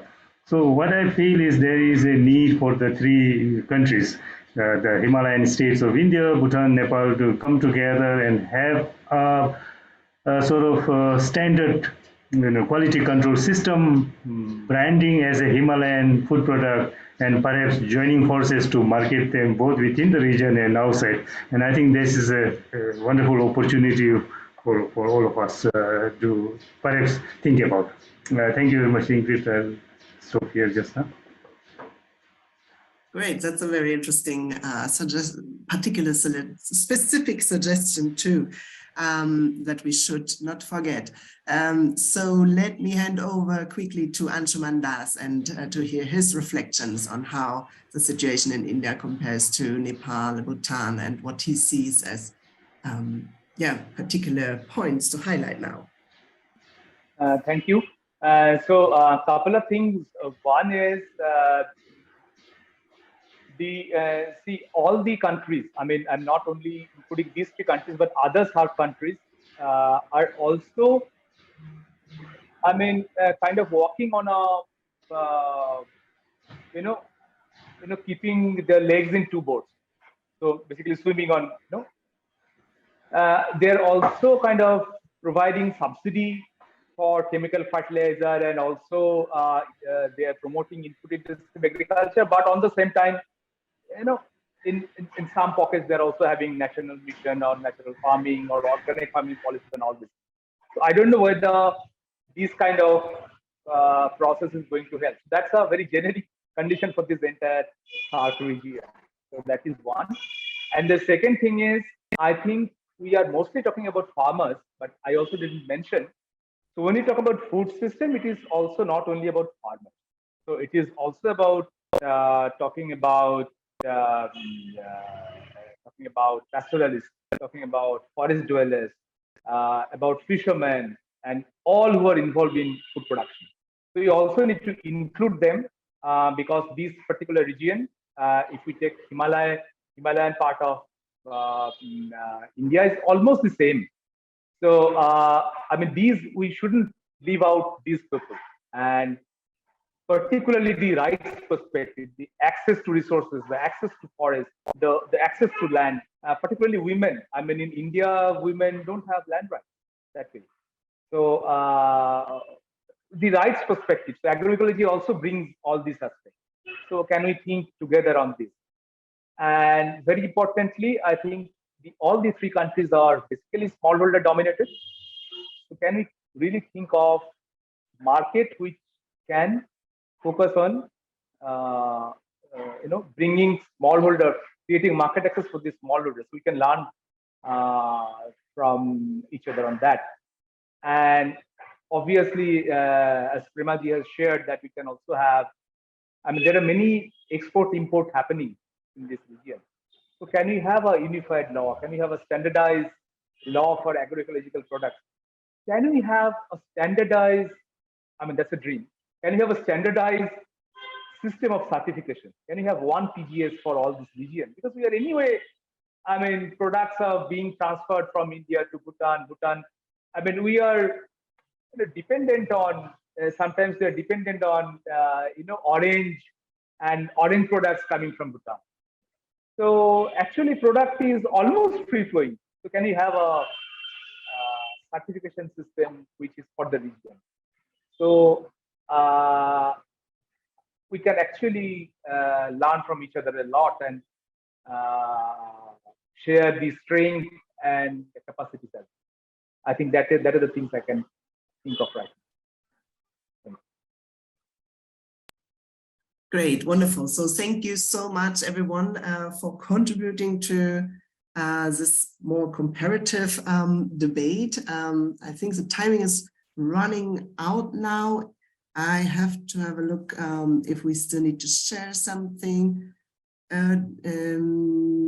Yes, so basically right now, we will make a short break of 15 minutes.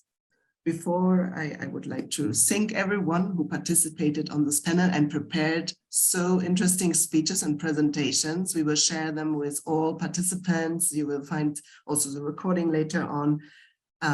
So you can have a look at their work, which was really great. So thank you very much for doing this and for preparing yourself for participating in this panel. It was very informative. So as I already said a little bit, we will now move forward in the program. We will have a short break of 15 minutes and we will reconvene then at 3:05 p.m. Indian Standard Time. And for the breakout sessions, we encourage you to not miss out on the breakout sessions. It is a chance to introduce yourself, to connect with your fellow participants, exchange on key challenges and opportunities concerning sustainable food production systems, food value chains, consumption, as well as the important topic of coordination and policy coherence. So please make sure you're back on time. Thanks so much and see you in a bit. So in 15 minutes, please be back here. So we start with the breakout sessions. Thanks so much.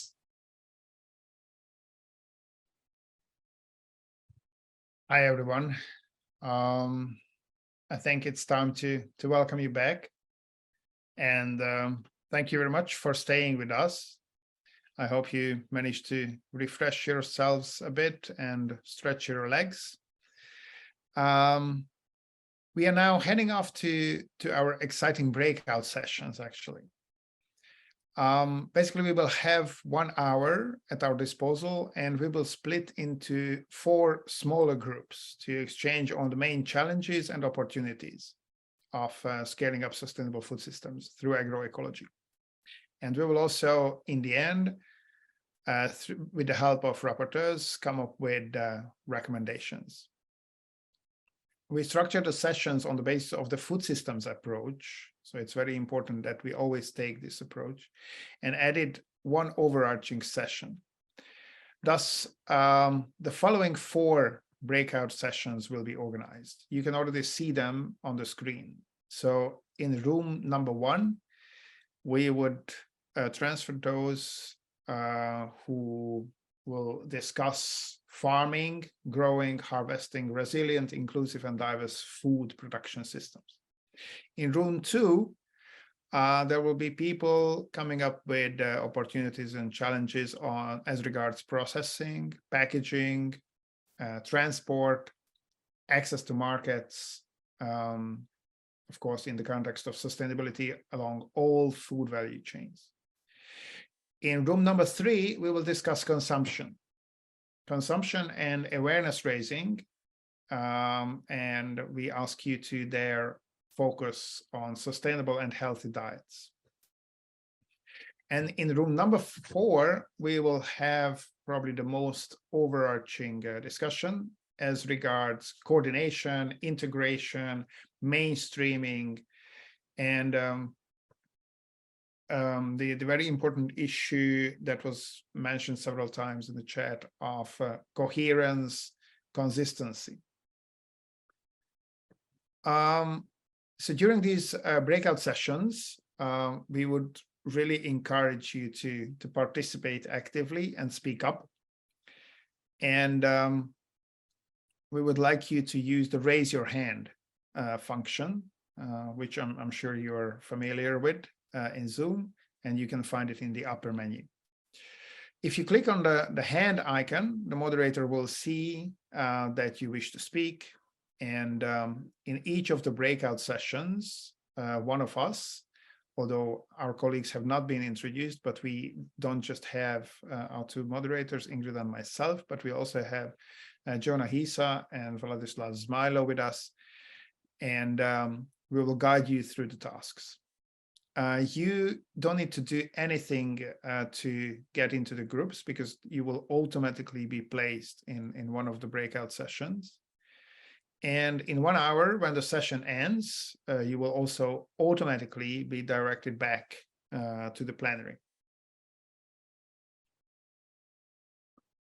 So I think, Jonah, we can now start to transfer people to the rooms. I can already join room number 1. Okay. So we will see again in 1 hour.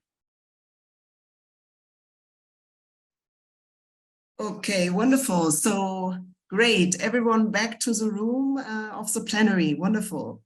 Welcome back, everyone. I hope you had a great and inspiring discussion during the breakout session. It is, of course, just a start. And now we would like to hear the main highlights from our rapporteurs of your session. Which key challenges exist? Which opportunities you see arise with more sustainable food systems and agroecology? During this session, you are all once again very much invited to make additional comments in the chat. They will find their entry into our summary of the workshop. And please, the first rapporteur who will talk on growing and harvesting resilient, inclusive, and diverse food production systems. Please state your name before you start with your summary. Yeah, it's me, Cilia del Campo.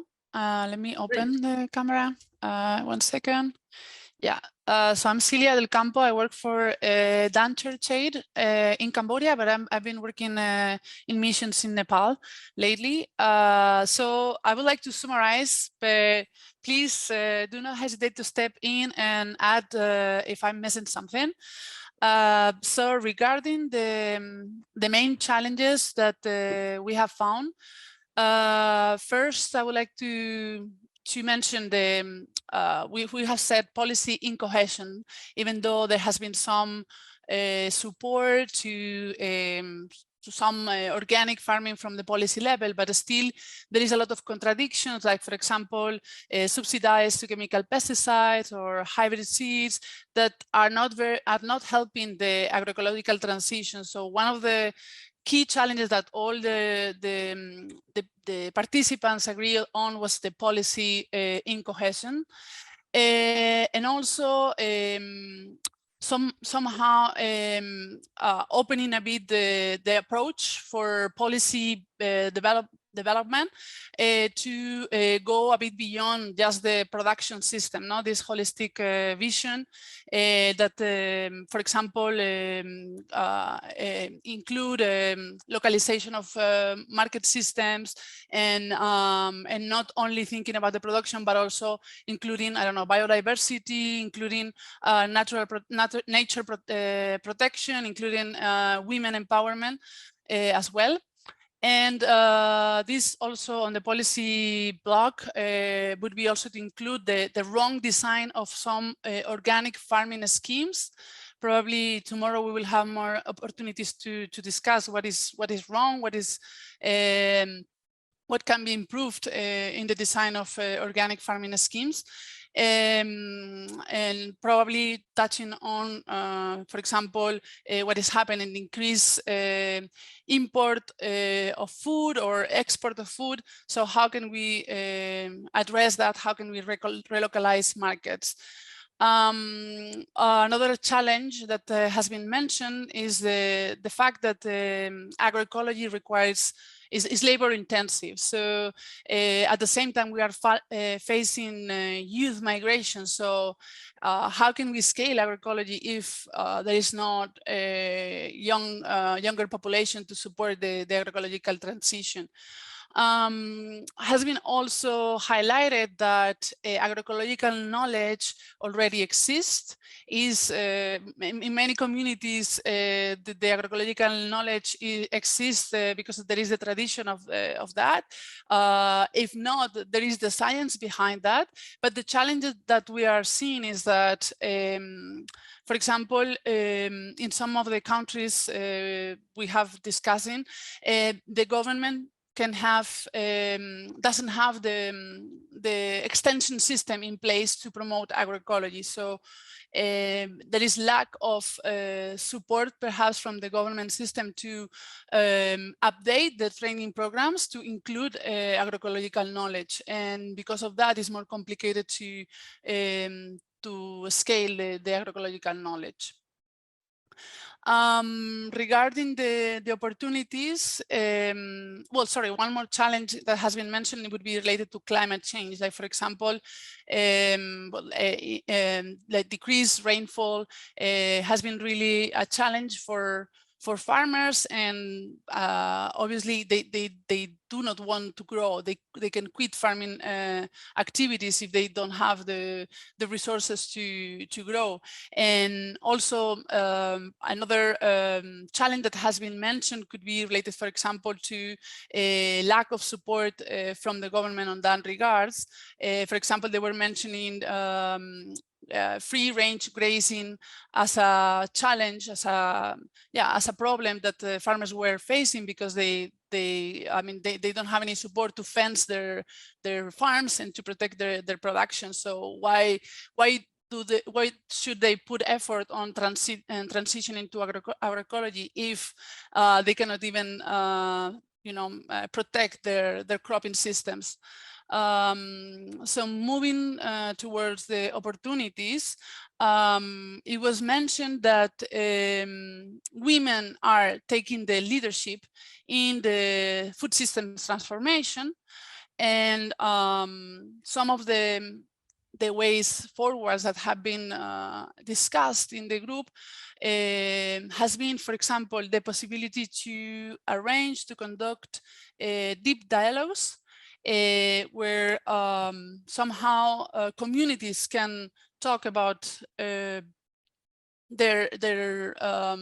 lifestyle, their production systems, because it was somehow stressed that the Green Revolution had brainwashed, and like what literally their knowledge about the traditional food systems, so they need some sort of regrouping and rethinking about the life systems that they want to create, and they can connect with more sustainable ways of living in the past, and connect that with what science can offer nowadays.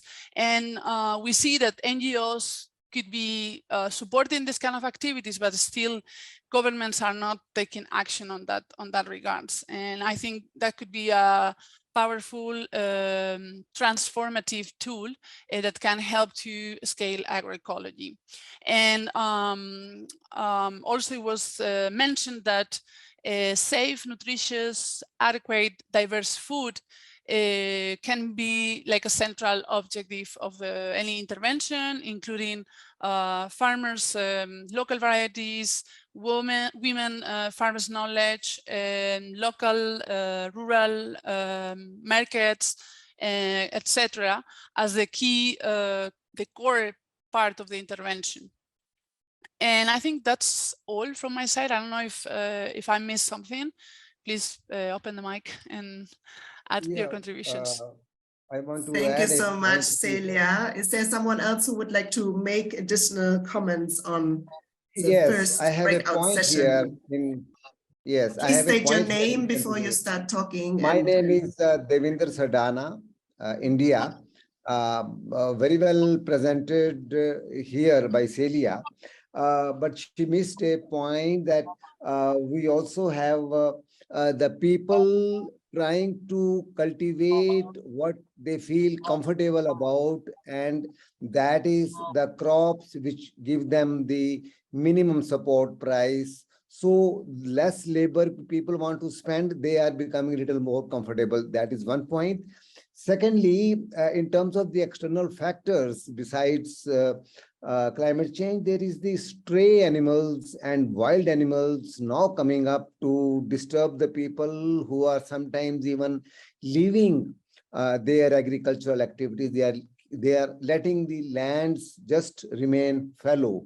And also the point had come, very important point about the corporate lobby. They are a very strong external driver who are, in fact, in many ways, in some ways very intensively, troubling the adoption of these traditional systems. And one difference, the green revolution did not affect the Himalayan region in our country, just as in Bhutan and Nepal as well. This happened in the plain areas of Punjab, etc. And here, the traditional farming is continuing, and it is there in the living memory of the people. And that's now what people, we are in touch with them and able to get even the names of the land races, because this is in the living memory of the people. Thank you very much. Thank you. Two more comments, please, and then we move on. Please, Mr. Evans. Thank you. Yes, just to add, or maybe I missed it, the need, or maybe it's a lack, maybe it's an opportunity for demonstration of best practice for agroecology. And the second point was it's connected to the extension infrastructure, is the need for farmer trainers. So farmers that are competent to train others in those best practices. So the two are linked, demonstration and training. Thank you. Great, wonderful. Thank you so much. Kavita. In the policy-making context, I think increasing food imports is both a challenge and an opportunity for us.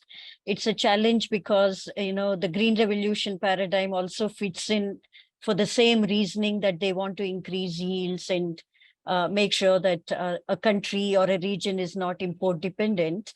But that's where we need to step in, and the entire focus, like Celia just said, if it is all about safe, nutritious, adequate, diverse food for all in a local food systems context, if that is the package that we are able to deliver, where we don't shy away from addressing yield and productivity issues, but in a new framework, in a new metrics, that is precisely where we need to walk in, because the other side will get to use the same challenge of increasing imports for selling their, paradigm, if you like. Thanks.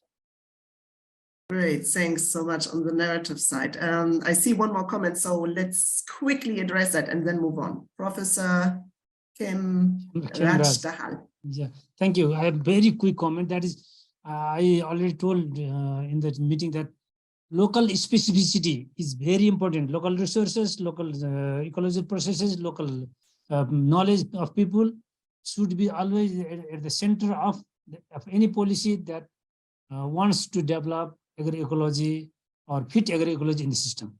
Thank you. Great, thank you so much.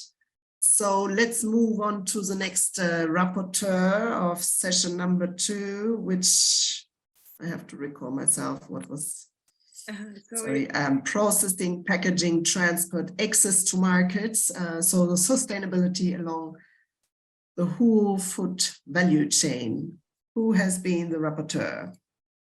So Prashma, it's our rapporteur for this breakout group. Great. So let's hear from Prashanta Raut. All right. Okay, so I cannot start my video, so I will just be invisible for now. So the challenge that we were discussing was what are the main challenges and opportunities as regards to sustainable food system in the Himalayan region, especially in context of regarding processing, packaging, transport. Okay, so let me be visible. Beautiful. Yeah. So regarding processing, packaging, transport, and market access. So we had a lot of discussion around a little beyond from the main topic also, but I have pointed out 5 of the challenges that we talked. The first one is high cost of transportation. So referring to the geographic that we are talking about, the Himalayan region itself is a very challenging geography, and we have very, very poor access to transportation, and even if we have, it's very, very expensive. So one of the challenges is high transportation cost. The other one is lack of quality equipments and machineries. For example, we were talking about Bhutan, and even in Nepal, there are not many like easily accessible quality equipments and machineries that can be utilized for packaging or processing of different agriculture products. So again, we have to spend a lot of money to import it from other countries, third countries, from India, and then again the problem of high transportation costs. The third one was expensive certification process. And so I don't think I have to explain more about it. And then we also had the problem of hygiene and quality control. And the fifth one is the ecological packaging materials, which are very expensive. So these were the challenges we talked about. And so what might be the possible solutions? First one was, so yeah, this was a very interesting discussion because in India or in Nepal, even in Bhutan, maybe we have this food baskets. We call this diversity food baskets. For example, Mr. Kalyanji talked about bara anaj. So similarly in India, I remember they have navdanya, and in Nepal also we have the culture of satbis. So all this means not only one grain, but a lot of grains. 12 bara anaj means 12 grains. Navdanya is 9, and then similarly we have 7 in Nepal. So starting with these diversity food baskets might be a good point to start with. Second one, we discussed on the need to the solution to high expensive certification costs. Again, this was a very interesting discussion, and in this one, our point is that why are we going so deep into this certification system and trying to test and certify things which are already organic by tradition or organic by default. So instead of spending a lot of money in certification, maybe we should spend more money in in like inspecting the industries that are polluting our food. So the solution should be taking into practice the more economic means of certifying, for example, participatory guarantee systems, PGS, and so that was the discussion around it solution. And another one was using the public distribution systems, which is active in India, to make the distribution system more local, because we've been spending a lot of fuel, lot of resources in transporting, packaging, and inviting all those pollutants in packaging and processing of organic products. So maybe a good idea is to cut down the expenses on the transportation, packaging, and processing itself. So another one was the solution is to bring more stakeholders into the discussion, because the forest department is a very important actor in this in the value chain of agriculture products or the ecological agriculture itself. So bringing those stakeholders in the discussion is very important. So then there is another one, increasing the strengthening all the actors of the value chain, not just the farmers, but also strengthening other actors of the value chain. So we discussed these solutions. So I would like to invite other team members, if I missed anything, to explain on this. Thank you. Thank you very much, Prashanta. So wonderful. Who else would like to come in from this group? Not Some from this further group. Comments. I see Dr. Avaste. Not from this, yeah, not from this group, but from the other group. I want to barge in. Okay. One critical, given the mountain geographies and the topographies that we have in the Indian Himalayan region, or the Nepal or Bhutan, many of the the producer units, the organic units that we, or whatever farming units that we have, are distantly located, and often we fail to produce a critical mass for aggregation. This is a very crucial aspect for marketing. Aggregating and having a critical mass where a buyer, prospective buyer, can reach, and or an FPO, farmer producer organization, can collect the material and transport it to a processing unit or something like that. So that's very crucial. Aggregation and having a critical mass for marketing is very, very crucial. And we are often finding it where most of our products, our farm commodities, are highly perishable in nature. So we need to address this issue also. Along with it, we have forgotten the biggest actor in this entire chain is the consumer. I have been interacting for a long time with the various kinds of people in the Indian scenario. Consumer awareness on organic products is very low. How do we win their trust? How do we win over their trust? They say that they don't believe that the product is organic. They say it's just labeled organic, because there are a lot of spurious stuff that's available, just labeled as organic and being marketed. So these are two very crucial aspects that I thought could be considered. Thank you. Thank you so much, Dr. Avaste. So next on my list here is Rajendra Upretti. The word is yours. Please be concise as well. Thank you.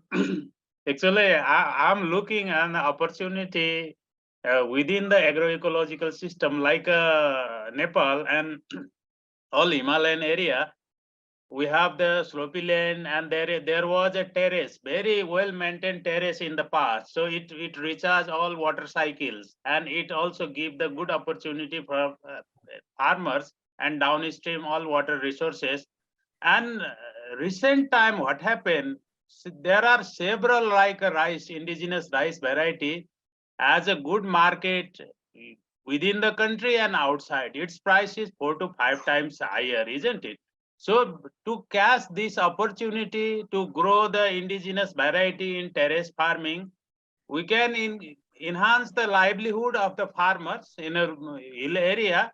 Same time, we recharge the water cycles and maintain the water cycle within that area. Like Nepal, there are a lot of migration issue because of the water scarcity and less opportunity in livelihood, isn't it? But these type things can be cast and managed by use agroecological system, local resources, nutrient management, diversity of crop, especially rice. It gives a lot of opportunity in hill farming with agroecological system. Thank you. Great, thank you for highlighting this connection. Let's move to Sanjita. Yeah, thanks Ingrid for giving this opportunity. I could not participate in any of the breakout sessions. It was another meeting, but one of the important factors that was not touched upon in this session is the access to finance. So I think there is a very strong requirement of making a more making the whole ecosystem of finance more accessible for the entrepreneurs and the private entrepreneurship to develop, and for which we know agriculture is a very risky investment and natural farming makes it even more risky. And so I think there is an urgent need for the government to create risk mitigation funds or credit guarantee systems, which will enable the commercial banking systems to engage with entrepreneurs in providing easy access to money. That is my first point. My second point is something which Anshuman had stressed on how we need to cater to local economy when we are talking about agroecology. And so we really need to look at certification systems and entrepreneurship, which first caters to the local economy rather than to export markets. Our entire certification system is catered to exports. And if we look at the small farmers, there are very few people who are actually exporting. So why should that be so expensive? I think the basic system should be a simple system of certification, which is based on local consumer demand, which is based on a system of trust, and some basic levels of acceptable certification systems. And then whoever is able to tackle or reach out to the export market should make the additional investments to go for NPOP or any other kinds of certification specific to the country that they are exporting to. Thanks. Great, thank you for these two important remarks. I have here another 3 people, so please be very concise so we can still hear also from the other sessions. Dr. Shrestha. Thank you, Ingrid. I have 3 points to add on. First, about this local market promotion. We've been doing a lot of things in this regard, and I'll be talking more on that tomorrow as well. But just to give you a brief highlight. So we work with the local government where we ask them for the local market promotion, utilize agroecologically produced indigenous crop-based foods in the midday meal, school midday milk. By doing this, they're able to create a local market for the locally produced agroecologically or organically produced food. Second, we ask them to consume snacks in official meetings and gatherings, utilizing local products, organically produced or ecologically produced foods. Second, and third one is like we help local entrepreneur to come up and then open up new locally produced selling points, retail outlet, and where we here we call it like a souvenir shop kind of stuff. These are 3 small interventions that been going on in Nepal. And regarding this, and by doing this, we shouldn't forget that we will, curtail the carbon footprint as well, transporting the stuff to the distant market. So that could be learned by fellow, other participants as well. So second, about this PGS, I've been advocating this for quite some time in Nepal as well. Third-party certification is expensive and not within the reach of many farmers that I mentioned in my presentation as well. Like PGS also, farmers sometimes feel it cumbersome. So what I propose is like there are many government institutions present at the local levels. So we can find some kind of mechanism where that particular institution can have a very simple monitoring of what's going on in farmers' field, and they just provide some kind of label that mention that this particular product is being produced under our supervision and it does not use fertilizer or pesticide, things like that. That's possible. So we should be trying that. And third one, that's also very important, the value-added products. When we talk about that, I think India is lying much ahead of Nepal and Bhutan. So we have to learn from them, and they have a Indian Institute of Millet Research, and even we have a ICRISAT there, and they have their own mission program promoting natural farming. So if possible, Indian counterparts could help us in developing value-added products with a long shelf life, because here in Nepal we are lagging much behind in developing value-added products, especially with the long shelf life. So this is my proposition, third one. Anyway, thank you. Thank you. Great. Thank you so much for many valuable suggestions. Let's hear from Kavita now.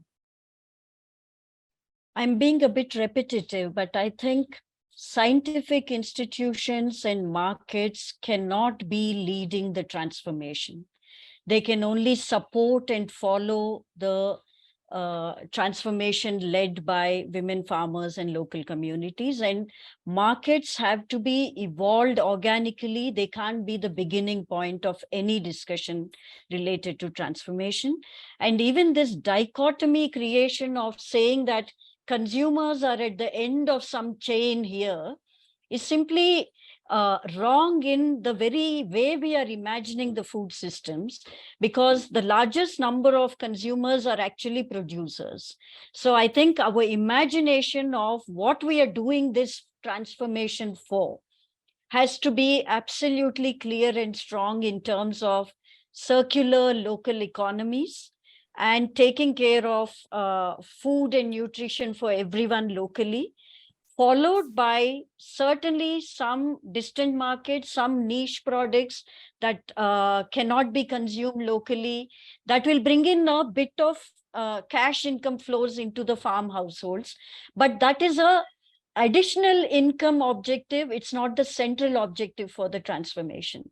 And I feel that one shouldn't get stuck in debates around markets. We certainly need supportive markets, but that can't be the paralyzing feature for the transformation. Great. Thank you so much, Kavita, for highlighting this point, this important point. Let me now give the word to Professor Dahan. Final word to you. Thank you. I just want to summarize the point that Kavita just raised. In one sentence, that should be promotion or development of food system that is based on local, where consumers and producers meet and truthfully they trust each other, and that will be the part of the solution, large part of the solution of the second point, that is processing, marketing, so and so. Thank you. Wonderful. So that has been a very dense discussion, I see, and there are many remarks that also came afterwards. So great. So that seems to be very important many important issues on that matter. So let's move now to the third working group, who has been the rapporteur on consuming and awareness-raising sustainable and healthy diets. Thank you, Ingrid. Please state your name and became a rapporteur of my group. Participants preferred to provide input than to collect them. Unfortunately, I was a bad rapporteur in terms of timing, so I had no time to summarize everything. So I need to recall everything that has been mentioned. So we start with the challenges. So with the challenge, a lot of participants said that government policies are focusing on cash crops, and it is a big challenge both for availability of nutritious food for consumers, and it is also a challenge for the consumption of farmers themselves of this food that they produce. If they produce a lot of cash crop, then it's not necessarily nutritious by default. Then also a lot of participants mentioned some natural and climate conditions, wildlife conflict, human-wildlife conflict. Also participants mentioned the climate change, access to water that impact the availability of nutritious food for consumers and for farmers themselves. Also, there is a traditional shift from traditional agriculture to conventional agriculture that also impacts the availability of food. Then also fragmented smallholdings. These fragmented smallholdings impact the possibility of farmer to produce and to diversify crops, or produce not only cash crops but also something for its own nutrition. So if the plot is small, then there is no such an opportunity to diversify. Also, migration, of course, is an issue. It is an issue both for the labor force and also for the consumption. That consumption is shifted to the urban areas, and the consumption in urban areas is completely different from consumption in where the food is produced. Also, yes, it has been mentioned that market support price of the government is not directed to nutritious food. Also, challenges with transportation, storage, processing is also a problem. And also tourism. Interestingly, tourism is both named as opportunity and challenge. Challenge because tourists are bringing their consumption patterns to the region, and it impacts the consumption in the region. But also it's an opportunity because farmers may have better income and may consume food, consume more nutritious diets with more income, because our group named that consumption of healthy food is directly connected to the income. Then also opportunities. As I said, income is connected to the consumption, so the income of farmers should be improved through agroecology, through the production of value-added products. Also school awareness, rising campaigns. So children should know what is nutritious food. They do not know what is nutritious food. Awareness about the connection of diets, healthy diets, to health of the farmer and of the consumer. It is also important. So it is also important to empower female farmers, because it is proven that female farmers are taking care of diets of their families and consider healthy food as an option more than male farmers. Also opportunities, for instance, some speaker named government interventions like taxation of unhealthy food. The example was from taxation of sugar in some Western countries that may also be introduced in Himalayas region.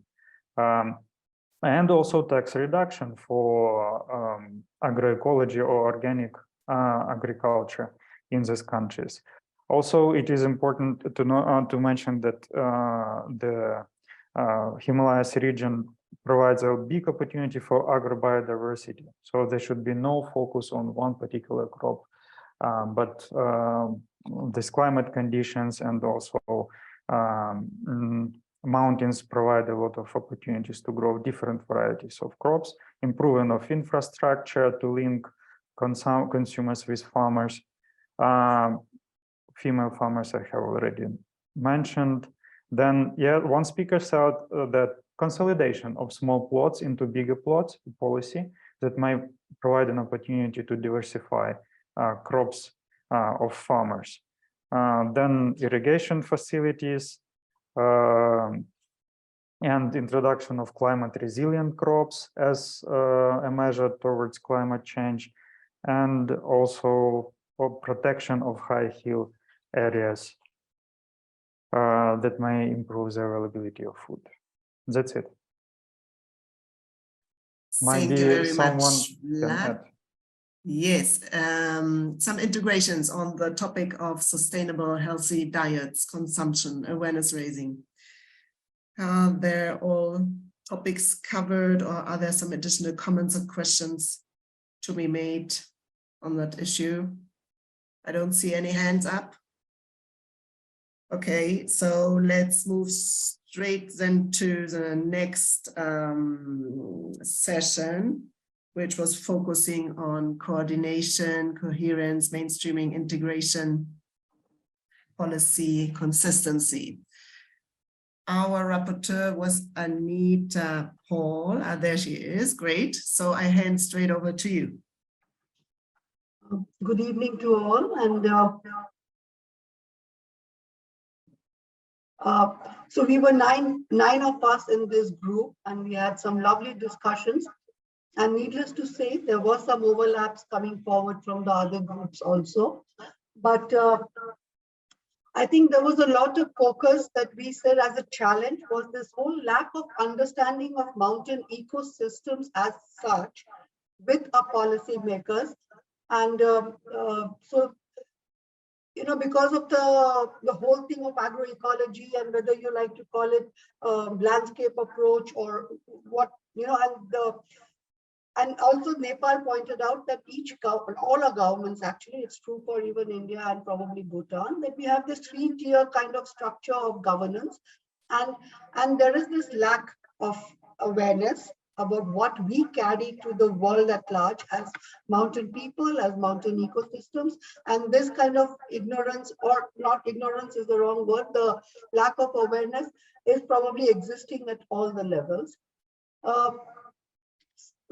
Some of us also pointed out to the fact that diversity conservation, while it has come up at center stage as a topic of whether you call it a SDG or whatever, but point is the agrobiodiversity conservation sometimes does take a back foot kind of a thing, you know, so I think that needs to be looked at.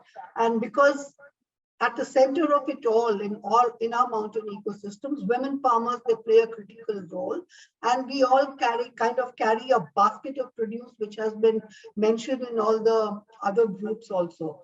So focus on the entire agrobiodiversity, all the surplus, and not just one crop, I think was important.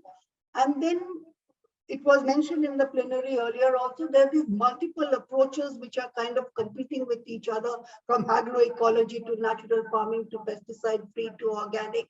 And this was raised as a issue of concern and confusion that is persisting.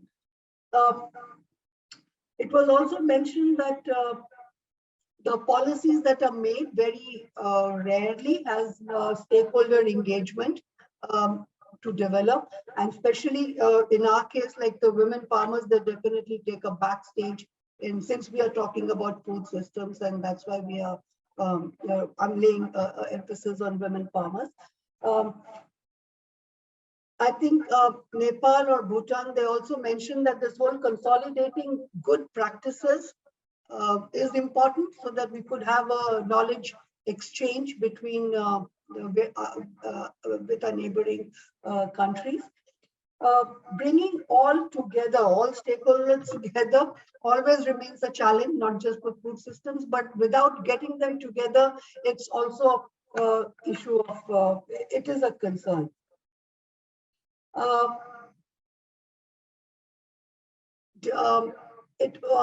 we also had this nice dream session where we thought maybe through this platform that we are in right now, if we could develop some kind of a food systems framework, like that could be then tweaked around for each country could do it with some commons and stuff like that.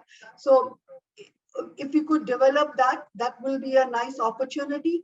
And then we had this whole thing about who will do it, whether IFOM can play a role, or ICIMOD, or all of us could come together and create this kind of a document where we could also perhaps focus a little bit on each mountain nation or region, in our case, like the Indian Himalayan region. What do we really contribute to the GDP of the nation? Because everybody is so concerned with what is it, But if you really ask ourselves or ask the policymakers, we probably don't have a larger picture.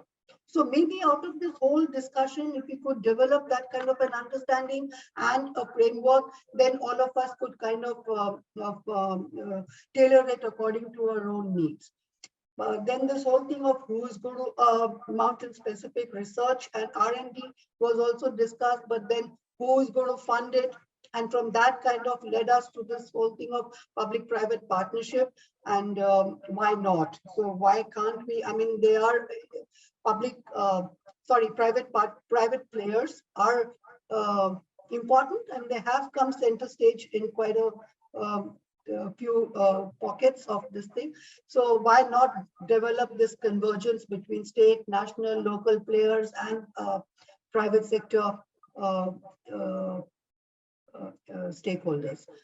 So basically, I think this is the broad discussion that we had. And in case I've missed out on something, please, all my other colleagues could just add on.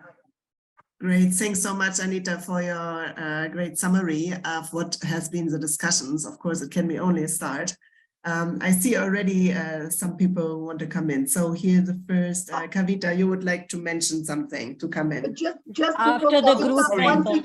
Kavita, 1 second. Another thing that we had mentioned was, what is the fair price? And there is this whole thing of certification and the cost involved, and what is the fair price, and this whole thing of lack of infrastructure. So when we ask for a policy ask, this whole debate about it's not a subsidy, but because of a geography, the way we are, so some inputs from the state should not be really looked at negatively. So, but I mean, there was this discussion also. Sorry, thanks. Ingrid, do you want to check if any other group members want to add before I come in? Yes, sure. Is there someone else from our group who would like to add? Did Anita cover it all? Is there something that we should highlight a little bit more? Ingrid, I think you have noted down some of the points that we discussed. If you think that's been covered in Anita's summary, then that's fine. Don't have anything to add on. Yes.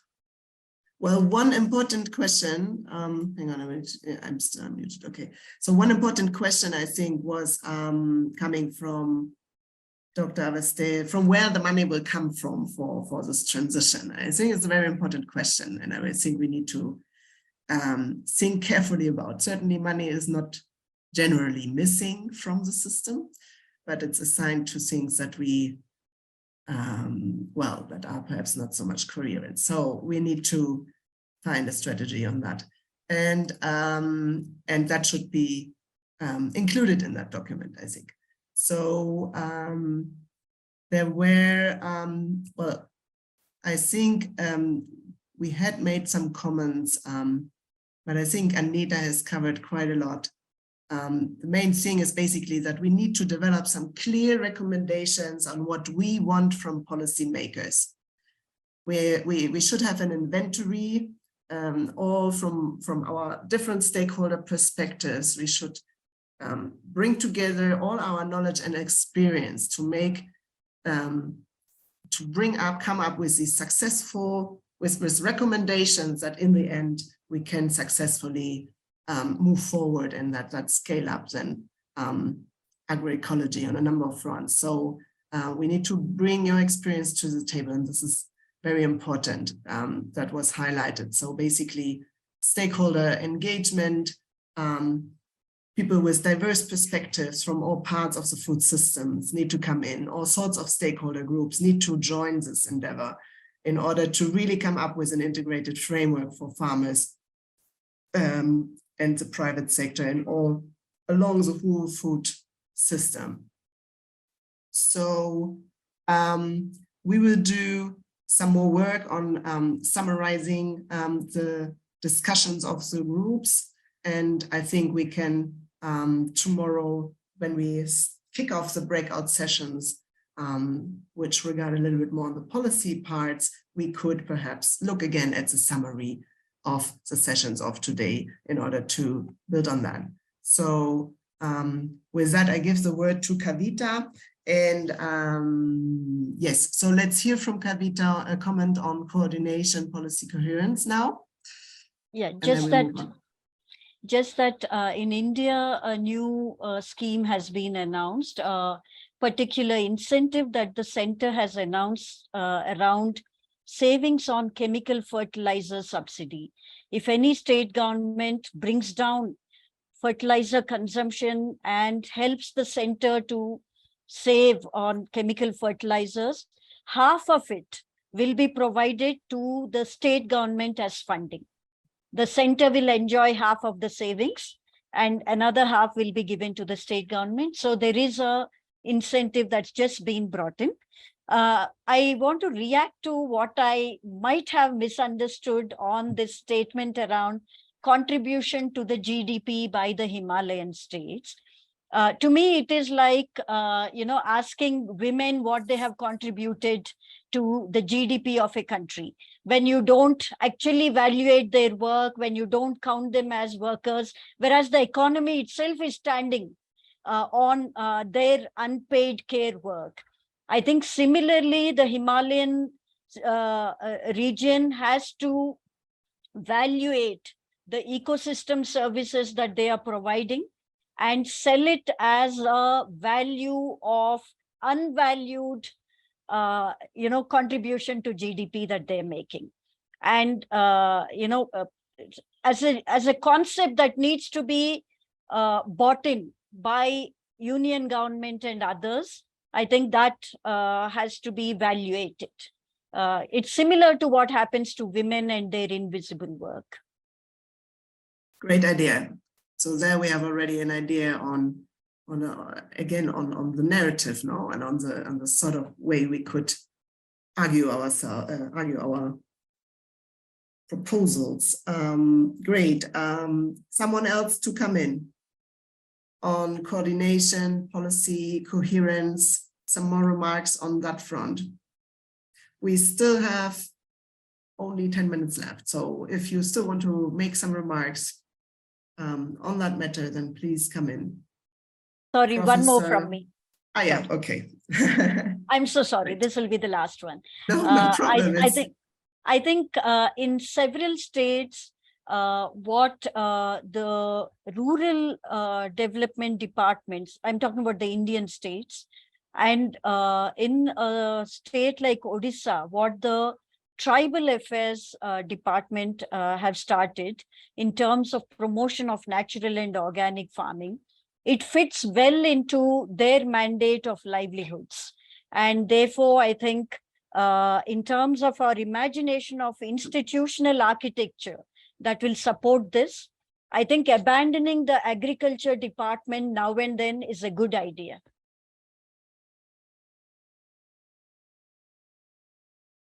Important point, institutional architecture. We need to think about that. And certainly we need to bring in more stakeholders to the whole debate. Professor Dahal. Yeah, thank you. I fully agree with Dr. Kavita.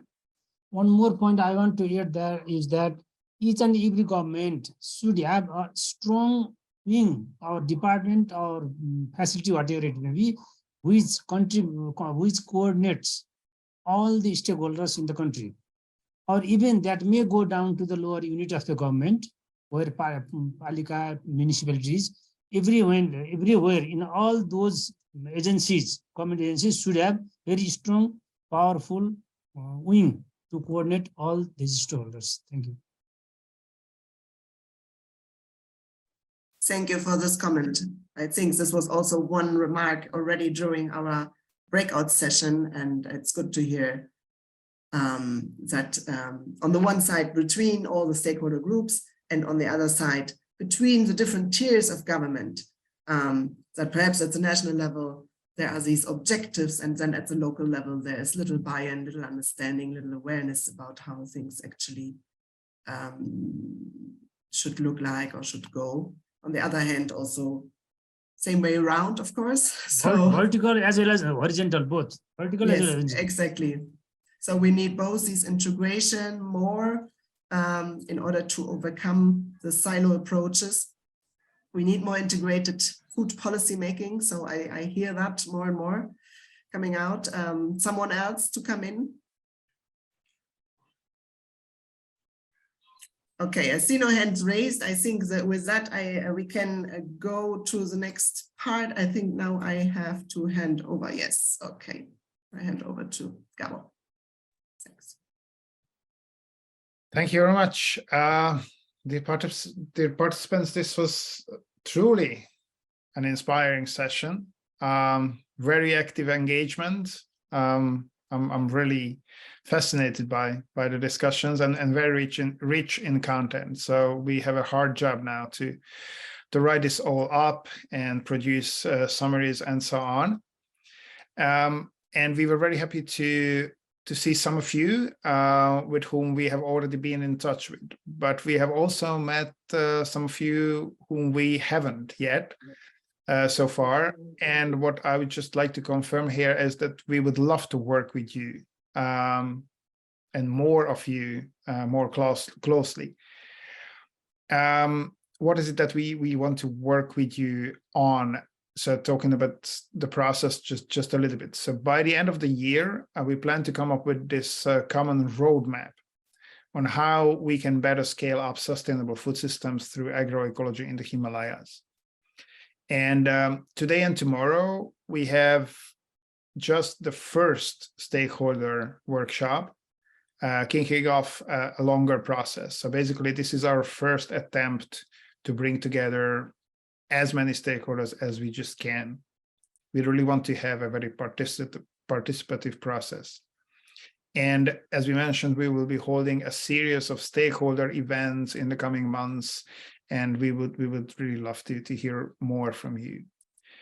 I mean, what we have heard and seen today will definitely be shared in various forms. The slides of the presentations, summaries, the recording itself, even we will try to produce articles and all sorts of materials out of this, because this was just so rich in content. We have also developed a concept note that we will share with you after the workshop. We very much look at it as a sort of a manifesto, a declaration of intent by the participants to join forces in working for sustainable food systems in the Himalayas based on agroecology. So for that, we have created a group that, as an initial name, we call it the organizing committee, that took on the task to organize this workshop, and will hopefully remain together. And we really hope that the group will steer the process further on. We designed an email group for this task force, and also a WhatsApp group. So anyone who is interested, also in the group that I was in, some people already indicated their intent to join. The group is completely open for you to join. It's not a very formal thing, so you can just join a WhatsApp group as well as an email list. basically. What again I want to emphasize is that the two organizations do not lead this process. We see ourselves very much in the facilitating role, and we really believe that it needs to be your process. And today, I think we got even more ensured that this is going to work out, because you were eager to share your expertise and experiences, which are really vital to this entire process.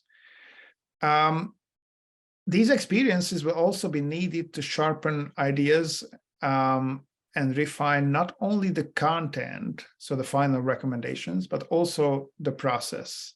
And having that in focus, we would like to ask you to participate in a poll. The poll is, again, just like the one in the morning, will have an external link. So we would like you just to take a few minutes or even more, because these are open questions. So you cannot select from options, but we would really like to hear your views on the process. So we would like to know what this has in it for you. So what are your main motives when you join such a workshop or such a work? And we would like to, of course, know what did you like about the process so far and the workshop day, and what you think we should definitely improve.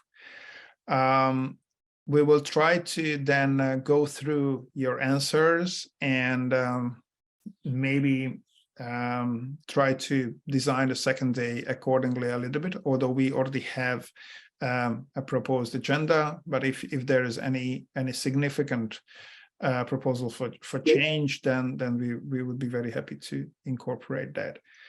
So just take a few minutes and share your thoughts with us, and please go to the link in the chat, and then you can enter your comments in the poll. It's also important to know that as it is an external link, this will be there for you after the Zoom workshop has ended.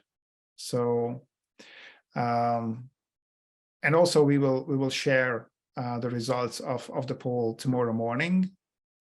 So whatever you say, you will hear back from us tomorrow.